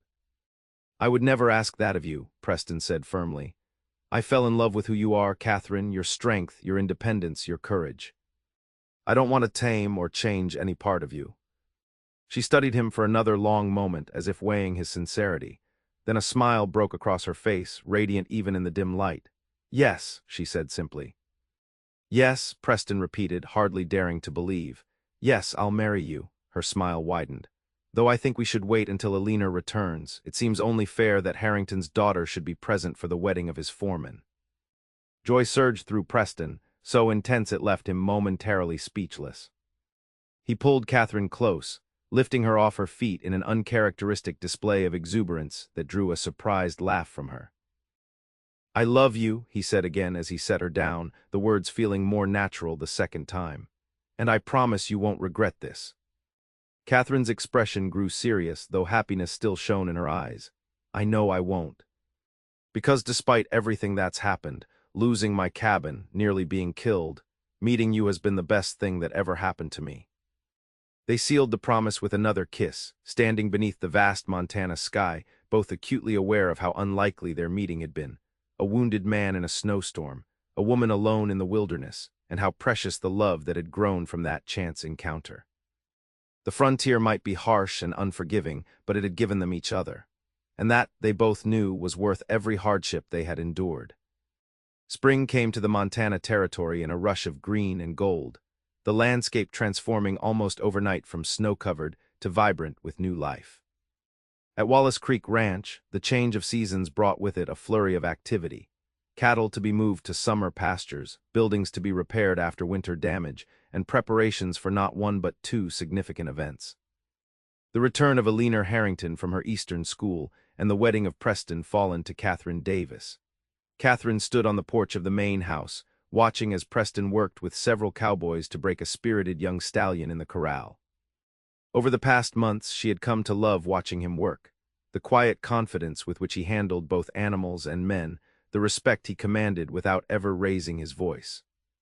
He's good with horses, Martha observed, joining Catherine on the porch with a tray of lemonade. James says he's never seen a better horseman. Catherine smiled, accepting a glass. He has a way of making them trust him. Seems to understand how they think. Much like he does with people, Martha said shrewdly, particularly stubborn, independent young women. The comment drew a laugh from Catherine. She had grown fond of Martha over the winter months, finding in the older woman something of a mother figure she had long been without. I was rather difficult at first, wasn't I? She admitted. Martha patted her hand affectionately. You were protecting yourself, dear, nothing wrong with that, but I'm glad you found someone worthy of your trust. As if sensing their conversation, Preston looked up from the corral, offering a warm smile that never failed to quicken Catherine's pulse. 4 months of engagement had done nothing to diminish the effect he had on her. If anything, her feelings had only deepened as she'd come to know him better. The sound of approaching horses drew their attention to the road, where a carriage was making its way toward the ranch house, escorted by several riders. That must be Alina, Martha said, setting down her glass. James rode out to meet her coach in town. She hurried inside, calling for the household staff to prepare for the arrival. Catherine remained on the porch, a flutter of nervousness in her stomach.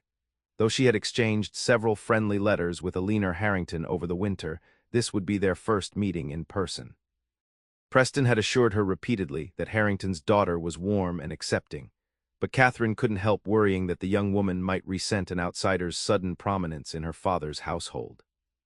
The carriage pulled up before the house, and James Harrington emerged first, turning to assist his daughter. Alina Harrington proved to be a striking young woman of perhaps 20, with her father's dark hair and confident bearing, dressed in the latest Eastern fashion. Her eyes, however, were all her own, lively and intelligent, taking in everything around her with evident delight. "Home at last," she exclaimed, embracing Martha as the housekeeper hurried down the porch steps. "Oh, how I've missed this place. The city is all very well, but nothing compares to Montana sky." Catherine hung back, uncertain, until Harrington beckoned her forward. "Alina, I'd like you to meet Catherine Davis. The young woman I wrote to you about." Alina turned, her face lighting with a genuine smile as she extended both hands in greeting. Miss Davis, I feel I know you already from Father's letters. Is it true you shot a rustler at 50 yards to save Preston's life? The directness of the question startled a laugh from Catherine. It was closer to 30 yards, she admitted, taking Alina's offered hands. And I was terribly lucky. Nonsense, Harrington interjected. I've never seen such natural marksmanship. Catherine is being modest. Alina linked her arm through Catherine's with immediate friendliness. You simply must tell me everything. Father's letters were dreadfully sparse on details, and I want to hear how you met Preston and about the cabin in the mountains, and she broke off, laughing at herself. I'm overwhelming you, aren't I? Martha always says my enthusiasm runs away with my manners. Catherine found herself warming instantly to the younger woman's open nature. Not at all. I'm happy to tell you everything, though some parts might not be suitable for a young lady's ears.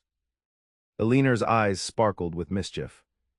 Those are precisely the parts I wish to hear most.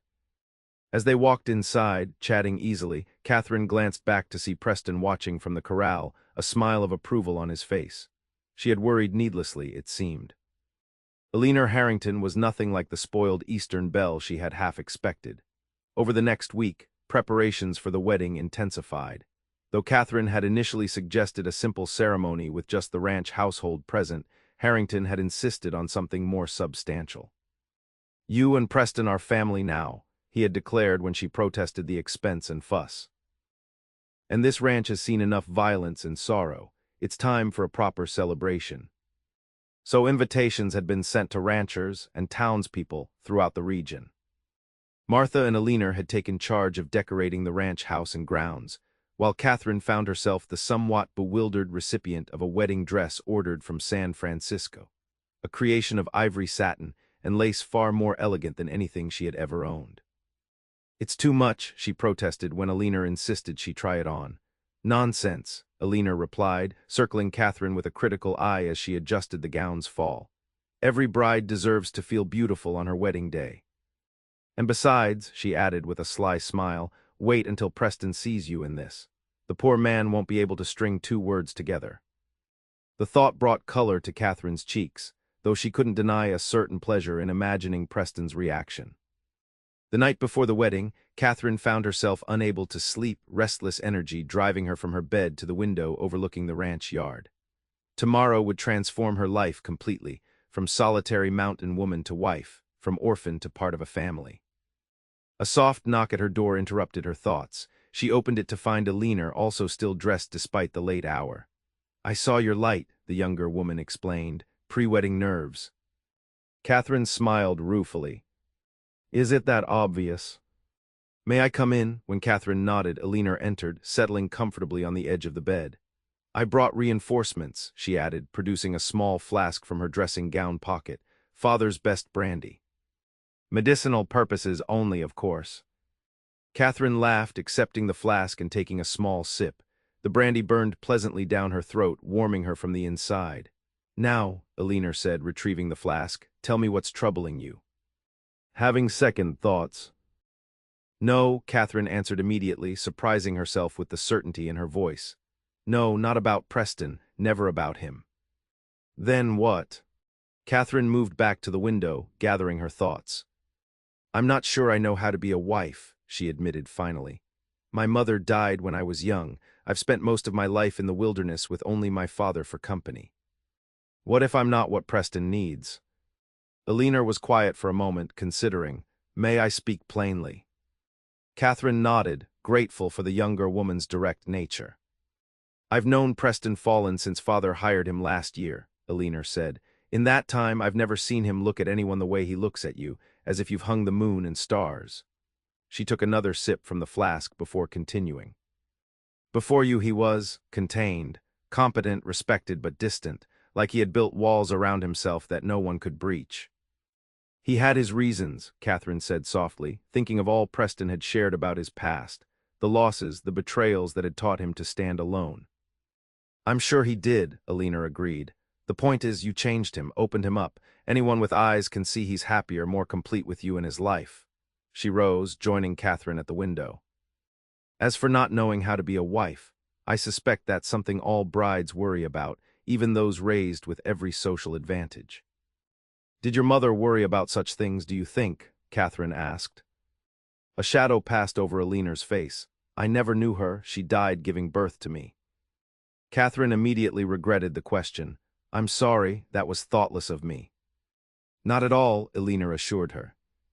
Father has told me stories about her all my life. She was apparently quite unconventional for her time, educated, opinionated, determined to make her own choices. She smiled at Catherine. Rather like you, I imagine. And your father loved her for it, Catherine observed. Precisely, Alina handed the flask back to Catherine. The right man doesn't want you to be some perfect, idealized wife. He wants you your strength, your courage, your particular way of seeing the world.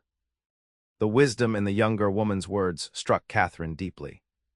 Wasn't that exactly what Preston had told her that night on the porch? That he loved her for who she was, not who he might want her to be? Thank you, she said sincerely. You're remarkably insightful for someone so young. Alina laughed, the sound bright in the quiet room.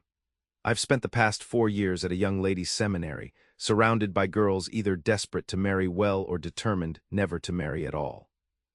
I've heard every possible anxiety about matrimony discussed ad nauseum. She moved toward the door, then paused, her expression growing serious. For what it's worth, Catherine, I think you and Preston are perfectly matched. Two strong, independent people who are even stronger together. A mischievous smile replaced her solemnity. Now get some sleep. A bride needs her rest, especially considering the activities that typically follow a wedding night. With that parting comment and a wink that left Catherine blushing, Alina slipped from the room, closing the door softly behind her. Catherine returned to bed, Alina's words echoing in her mind. Two strong, independent people who are even stronger together. Yes, that felt right, not a diminishment of who she was, but an enhancement, a partnership rather than a surrender. Sleep came easier after that, carrying her toward the day that would begin the next chapter of her life. The wedding day dawned clear and perfect, the Montana sky a vast blue canopy above the ranch. By mid-morning, guests had begun to arrive, neighboring ranchers with their families, merchants from the nearest town, even a few of Catherine's father's old friends who had made the journey upon hearing of his daughter's marriage. Preston, banished to the foreman's quarters to prepare, found himself unexpectedly nervous. He had faced down armed rustlers with less trepidation than he felt at the thought of standing before these people and declaring his love for Catherine. A knock at the door revealed Charlie Dawson, dressed in his Sunday best, a rare sight that momentarily distracted Preston from his anxiety. "Well, don't you clean up nice," he remarked as Charlie entered. The older man tugged uncomfortably at his collar. "Feel like I'm being strangled by this tie," he grumbled. But Martha insisted, said I couldn't stand up with you looking like I'd just come off the range. Preston smiled at that. Charlie had agreed to serve as his best man, an honor that had clearly moved the usually stoic Cowboy, though he'd tried to hide it beneath his customary gruffness. "I appreciate it," Preston said sincerely. "Means a lot having you there." Charlie waved away the sentiment, though pleasure showed in his weathered face. "You got the rings?" he asked, changing the subject. Preston patted his pocket where 2 simple gold bands waited, one for Catherine and a matching one for himself. They had chosen them together on a trip into town the previous month, a day that stood out in Preston's memory for the simple joy of walking openly with Catherine on his arm, planning their future together. "Got them," he confirmed. "Now I just need to remember what I'm supposed to say." Charlie studied him for a moment, then reached into his own pocket, producing a small silver flask. "Bit of Dutch courage," he offered. Preston accepted gratefully, taking a small swallow of the whiskey. It burned pleasantly, steadying his nerves. "Never thought I'd see the day," Charlie remarked, taking back the flask. Preston fallen, settling down. "There was a time I'd have bet my best saddle against it." "So would I," Preston admitted, adjusting his black string tie in the small mirror. "But then I hadn't met Catherine then." Charlie nodded sagely. "She's a rare one, that's certain. Reminds me of my Rebecca, God rest her soul. Same fire, same unwillingness to back down when she believes she's right." A distant look came into his eyes, memories of his long-dead wife clearly surfacing. 30 years we had together before the consumption took her. Not nearly enough, but more than many get out here. Preston was struck by the unexpected confidence. In the years he'd known Charlie, the man had rarely spoken of his past or personal life. "I hope Catherine and I are as fortunate," he said quietly. Charlie seemed to shake himself from his memories, clapping Preston on the shoulder. "You will be. Just remember, marriage is like breaking a wild horse. Takes patience, respect, and knowing when to hold firm and when to give ground." Preston laughed at the comparison. "I'll keep that in mind." "It's time," Charlie said, glancing at his pocket watch. "Ready." Taking a deep breath, Preston nodded. "Ready." They walked together to the large barn that had been transformed for the occasion. Lanterns hung from rafters still fragrant with fresh hay, while wildflowers and ribbons adorned every available surface. Benches had been arranged to create an aisle leading to a simple arch woven with spring blossoms. Most of the guests were already seated, their excited murmurs filling the space with anticipation. Preston took his place at the front, Charlie beside him, as the local minister offered an encouraging nod. Then music began, a leaner at the small pump organ brought from the house, and the assembled guests rose, turning toward the barn entrance. Catherine appeared on Harrington's arm, and Preston felt his breath catch in his throat. She wore a gown of ivory satin that caught the light with each step, her auburn hair arranged in an elegant twist with a few curls framing her face. But it was her expression that truly captivated him, a mixture of joy, love, and just a hint of the same nervousness he felt. As she moved down the aisle, her blue eyes found his, and everything else seemed to fall away, the guests, the ranch, the entire world narrowing to just the two of them. When she reached him, Harrington placed her hand in Preston's with a smile that conveyed both blessing and warning, then stepped aside. Preston squeezed her fingers gently, drawing strength from her touch. "You are so beautiful," he whispered, his voice rough with emotion. Catherine's smile deepened, a faint blush coloring her cheeks. "So are you," she whispered back, her eyes taking in his formal black suit and carefully combed hair.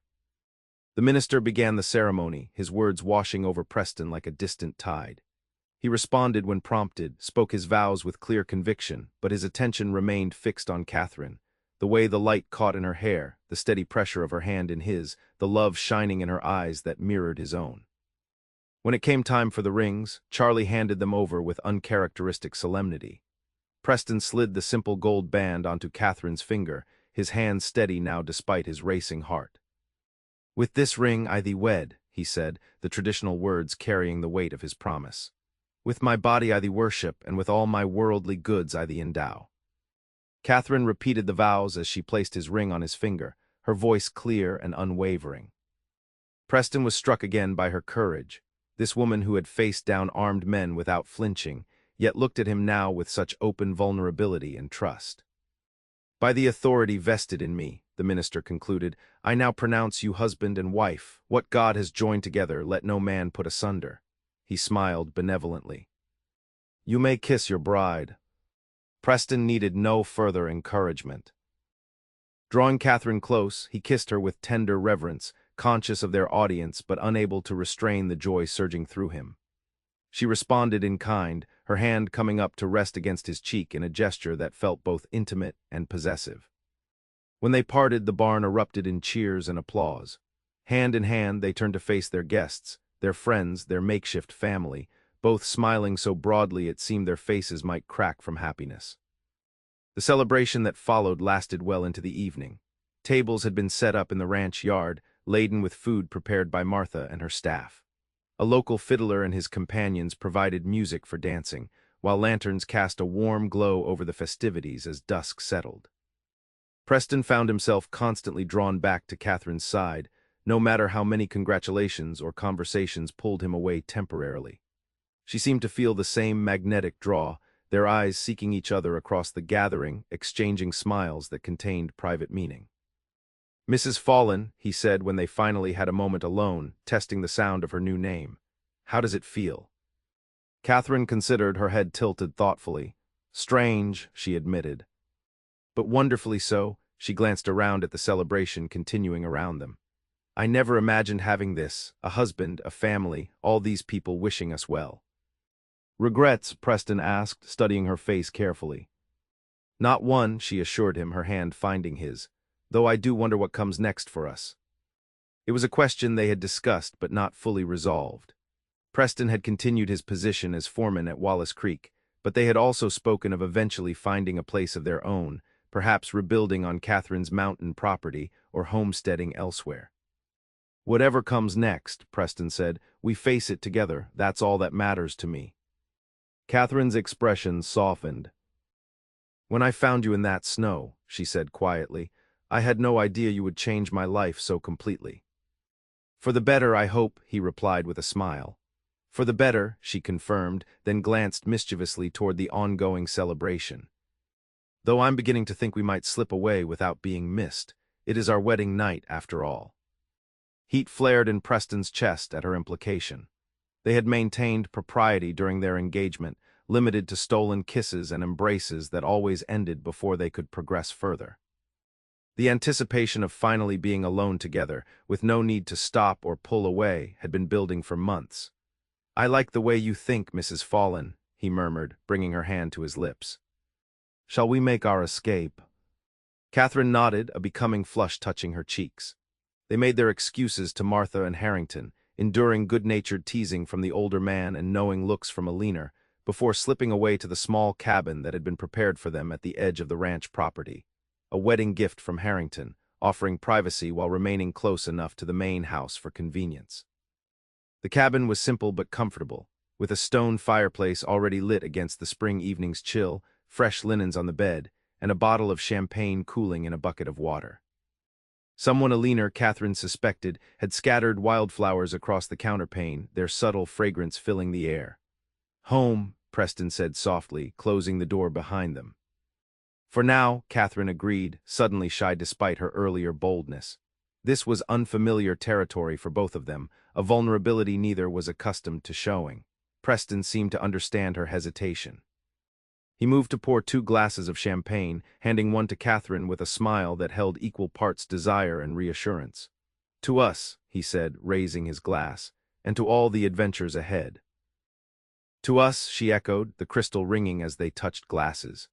They drank in comfortable silence, the enormity of the day, of their commitment to each other, settling around them like a warm blanket. When Preston set aside his glass and stepped closer, Catherine felt her pulse quicken in anticipation. "May I help you with your dress?" he asked, his voice low and gentle. "All those buttons look complicated." Catherine turned, presenting her back where dozens of tiny pearl buttons ran from neck to waist. "Martha and Alina managed them this morning," she said. "But I was wondering how I'd ever get out of this without help." Preston's fingers were surprisingly deft as he worked each button free, his touch occasionally brushing the skin beneath and sending shivers down Catherine's spine. When the last button was undone, he pressed a soft kiss to the nape of her neck. "I've wanted to do that since the first time I saw you with your hair up," he confessed against her skin. Catherine turned in his arms, her dress loosened but still decent. "What else have you wanted to do?" she asked, finding courage in his evident desire. His smile was slow and heated. "So many things," he murmured. "But we have all night, all our lives, for me to show you." What followed was a gentle initiation for Catherine. Preston's touches reverent yet increasingly passionate, as barriers of clothing and inhibition fell away. He took his time, ensuring her comfort and pleasure, his own experience evident but never overwhelming. For Catherine, who had known only solitude and self-reliance for so long, the intimacy was a revelation, not just the physical pleasure, though that surpassed anything she could have imagined, but the profound connection of being truly known and accepted by another person. Afterward they lay tangled in the sheets, Catherine's head resting on Preston's chest where she could hear the steady beat of his heart. His fingers traced lazy patterns on her bare shoulder, the gold of his wedding band catching the firelight. "All right," he asked softly, his concern touching. Catherine smiled against his skin. "More than all right," she assured him. "Perfect." They were quiet for a time, content in each other's presence and the knowledge that this was only the beginning of their life together. Outside, the sounds of the wedding celebration had faded, replaced by the gentle chorus of spring peepers and the distant howl of a lone wolf. "I used to be frightened when I heard wolves," Catherine mused, nestling closer to Preston's warmth. "When I was little, Father would tell me they were just singing to the moon, but I still imagined them circling our cabin, waiting for a chance to get in." Preston pressed a kiss to her temple. "And now, Now I understand them better, she said thoughtfully. They're not monsters, just creatures trying to survive, looking for their pack. She lifted her head to meet his gaze. Like all of us, I suppose. And have you found your pack, Catherine Fallon? Preston asked, his expression tender in the dim light. Catherine reached up to trace the line of his jaw, marveling at the fact that this man, this strong, honorable, beautiful man, was now her husband. I have, she whispered, in you. Preston gathered her closer, his kiss expressing everything words could not: devotion, desire, the promise of a future built together. When they finally parted, both breathless, he rested his forehead against hers. I love you, he said simply, more than I ever thought possible. And I love you, Catherine replied, the words feeling at once momentous and utterly natural. As the night deepened around their small cabin, they talked of everything and nothing, memories of their childhoods, dreams for their future, plans both practical and fanciful. Eventually, exhaustion from the day's events began to claim them.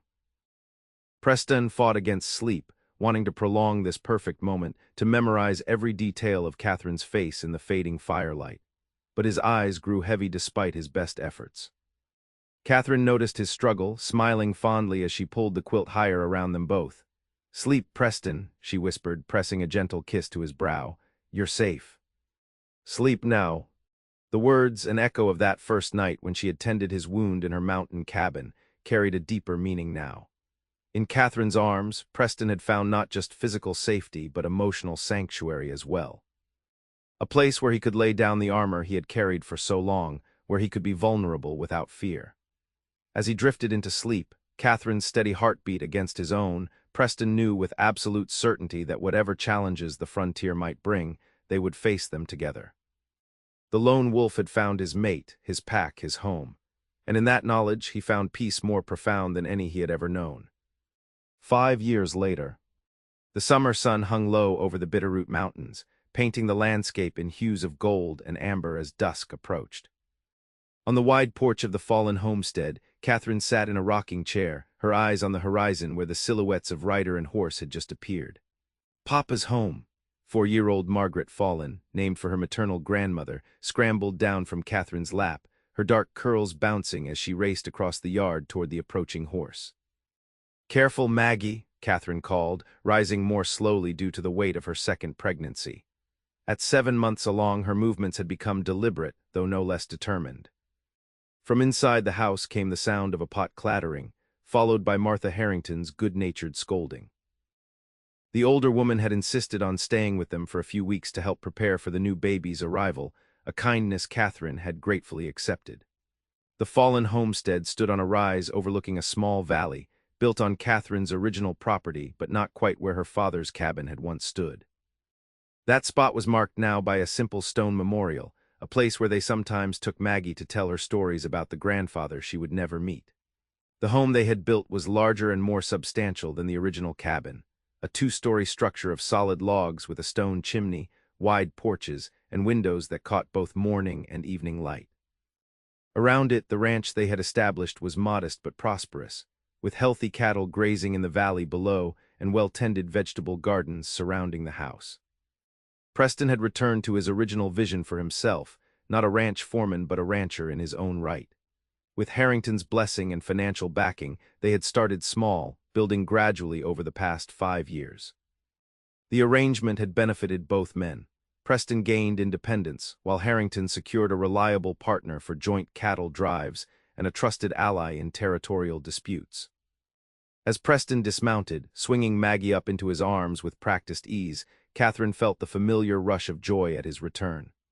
5 years of marriage had only deepened her love for him, transforming initial passion into something richer and more profound, a partnership that strengthened them both. "There's my girls," Preston called, carrying Maggie toward the porch with one arm while leading his horse with the other. At 30, he was in his prime, still lean and strong, but with a contentment in his eyes that had been absent when Catherine first met him. "Welcome home," Catherine said, meeting him at the bottom of the porch steps. "How was town?" Preston kissed her warmly, then set Maggie down, his free hand moving instinctively to rest on Catherine's rounded belly. The usual mail came in. Letter from Alina, she and David are expecting their first child in the fall. "Wonderful news," Catherine exclaimed, thinking fondly of Harrington's daughter and her husband of 2 years. Martha will be thrilled to hear it. Preston nodded, then lowered his voice. Also heard something interesting at the Mercantile. The Peterson place is up for sale. Seems they're moving back east to be closer to their daughter. Catherine raised an eyebrow, recognizing the considering tone in her husband's voice. And you're thinking? It adjoins our southern pasture, Preston said, the practicality not quite concealing his excitement. Good water rights, decent grazing land if we acquired it. We'd have enough range to expand the herd significantly, Catherine finished for him, already calculating possibilities in her mind. At 27, she had become as much a rancher as Preston, her knowledge of the business growing alongside their operation. Exactly, Preston confirmed, a smile tugging at his lips. I told Simmons at the bank we'd consider it. No commitments yet. Catherine nodded appreciatively. Major decisions were always made together, a principle they had established early in their marriage and maintained rigorously. Martha's made venison stew, she said, changing the subject as Maggie tugged impatiently at her father's hand. And Maggie has a surprise to show you. Preston allowed himself to be led inside by his daughter, Catherine following more slowly. Their home's interior reflected both their personalities, Preston's orderliness in the neatly arranged tools and practical furniture, Catherine's warmth in the colorful quilts, dried flower arrangements, and carefully preserved books that had been gifts from friends to replace those lost in the cabin fire. Dinner was a cheerful affair, with Maggie dominating the conversation as she regaled her father with tales of her day's adventures. Martha contributed occasional remarks, her affection for the family evident in the way she ensured Catherine ate properly and Preston had seconds of everything. Later, after Maggie had been tucked into bed with stories and kisses, and Martha had retired to the guest room, Preston and Catherine sat together on the porch swing, watching as stars appeared in the deepening twilight. I rode by the old cabin site today, Preston said, his arm around Catherine's shoulders. Wild roses are blooming all around the memorial stone. It's beautiful. Catherine smiled at the image. Father would have liked that. He always said roses were the most stubborn flowers, determined to bloom even in the harshest conditions. Like his daughter, Preston observed, pressing a kiss to her temple. They sat in comfortable silence, the rhythm of the swing gentle and hypnotic. In the distance, a wolf howled, a sound that no longer brought fear but a sense of rightness, of wild things finding their place in the world. I've been thinking about names, Catherine said after a while, her hand resting on her belly where their second child grew. If it's a boy, I'd like to name him James after Harrington. Preston nodded thoughtfully. He'd be honored. And if it's another girl?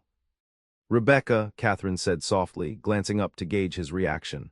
After Charlie's wife. Emotion flickered across Preston's face. Charlie Dawson had passed the previous winter, peacefully in his sleep after a long and full life. His death had affected Preston deeply, the loss of a friend who had been almost a father figure to him. Charlie would have loved that, he said, voice rough with feeling. Rebecca fallen, it has a nice sound to it. Catherine shifted to look at her husband more directly, struck again by how the years had only enhanced his handsome features, adding character rather than diminishing his appeal. Are you happy, Preston? She asked suddenly. With the choices we've made, the life we've built. Preston seemed surprised by the question. Happier than I ever imagined possible, he replied without hesitation. Why do you ask? Catherine shrugged slightly. Sometimes I wonder if you miss the excitement of your foreman days. If this, she gestured to their home, the quiet evening, is enough for a man who once rode down rustlers and survived gunfights. Preston was quiet for a moment, considering her question with the seriousness it deserved. I thought I needed that life once, he admitted, the danger, the constant vigilance, never staying in one place long enough to form attachments. He reached for her hand, entwining their fingers. I was wrong. This, you, Maggie, our home, the baby coming. This is everything I never let myself want because I was afraid to lose it. And now, Catherine pressed, now I understand that loving someone, creating a family, putting down roots, that's the real adventure. His smile was tender as he placed their joined hands over her rounded belly.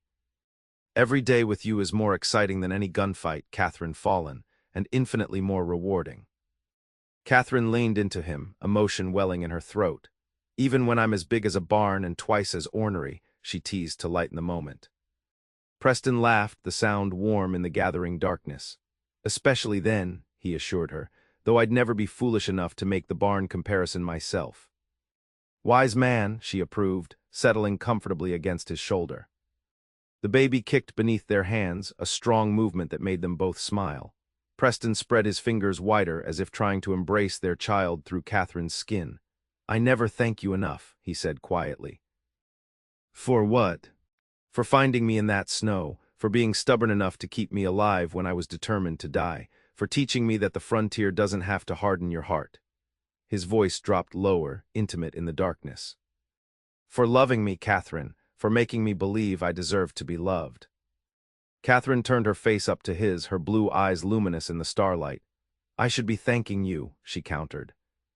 For showing me that isolation isn't the same as independence, that I could share my life without losing myself. Preston kissed her then, a kiss that held 5 years of shared joys and sorrows, triumphs and challenges. When they parted, both were smiling, the contentment between them palpable in the night air. We should go in, Catherine said reluctantly. Early start tomorrow. Preston nodded but made no move to rise. In a minute, he said, his gaze on the vast Montana sky above them, stars scattered like diamond dust across black velvet. I want to remember this moment. You and me, our children, this home we've made together. Catherine understood completely. They had both known too much loss, too much uncertainty, to take such perfect moments for granted. Each one was a gift to be treasured, a reminder of how far they had come from that snowy day when fate had brought a wounded cowboy to her door. As darkness settled fully around their home, Preston finally stood, offering Catherine his hand to help her up. Together they went inside, closing the door against the night, not in fear as they once might have, but in the quiet confidence of those who had found in each other the safety and belonging they had always sought. The wilderness outside might be vast and sometimes cruel, but within these walls they had created something stronger than any force the frontier could muster. A love built on courage, respect, and the willingness to risk everything for the chance to build something lasting in a world where nothing was guaranteed. For Preston and Catherine Fallon, that had made all the difference.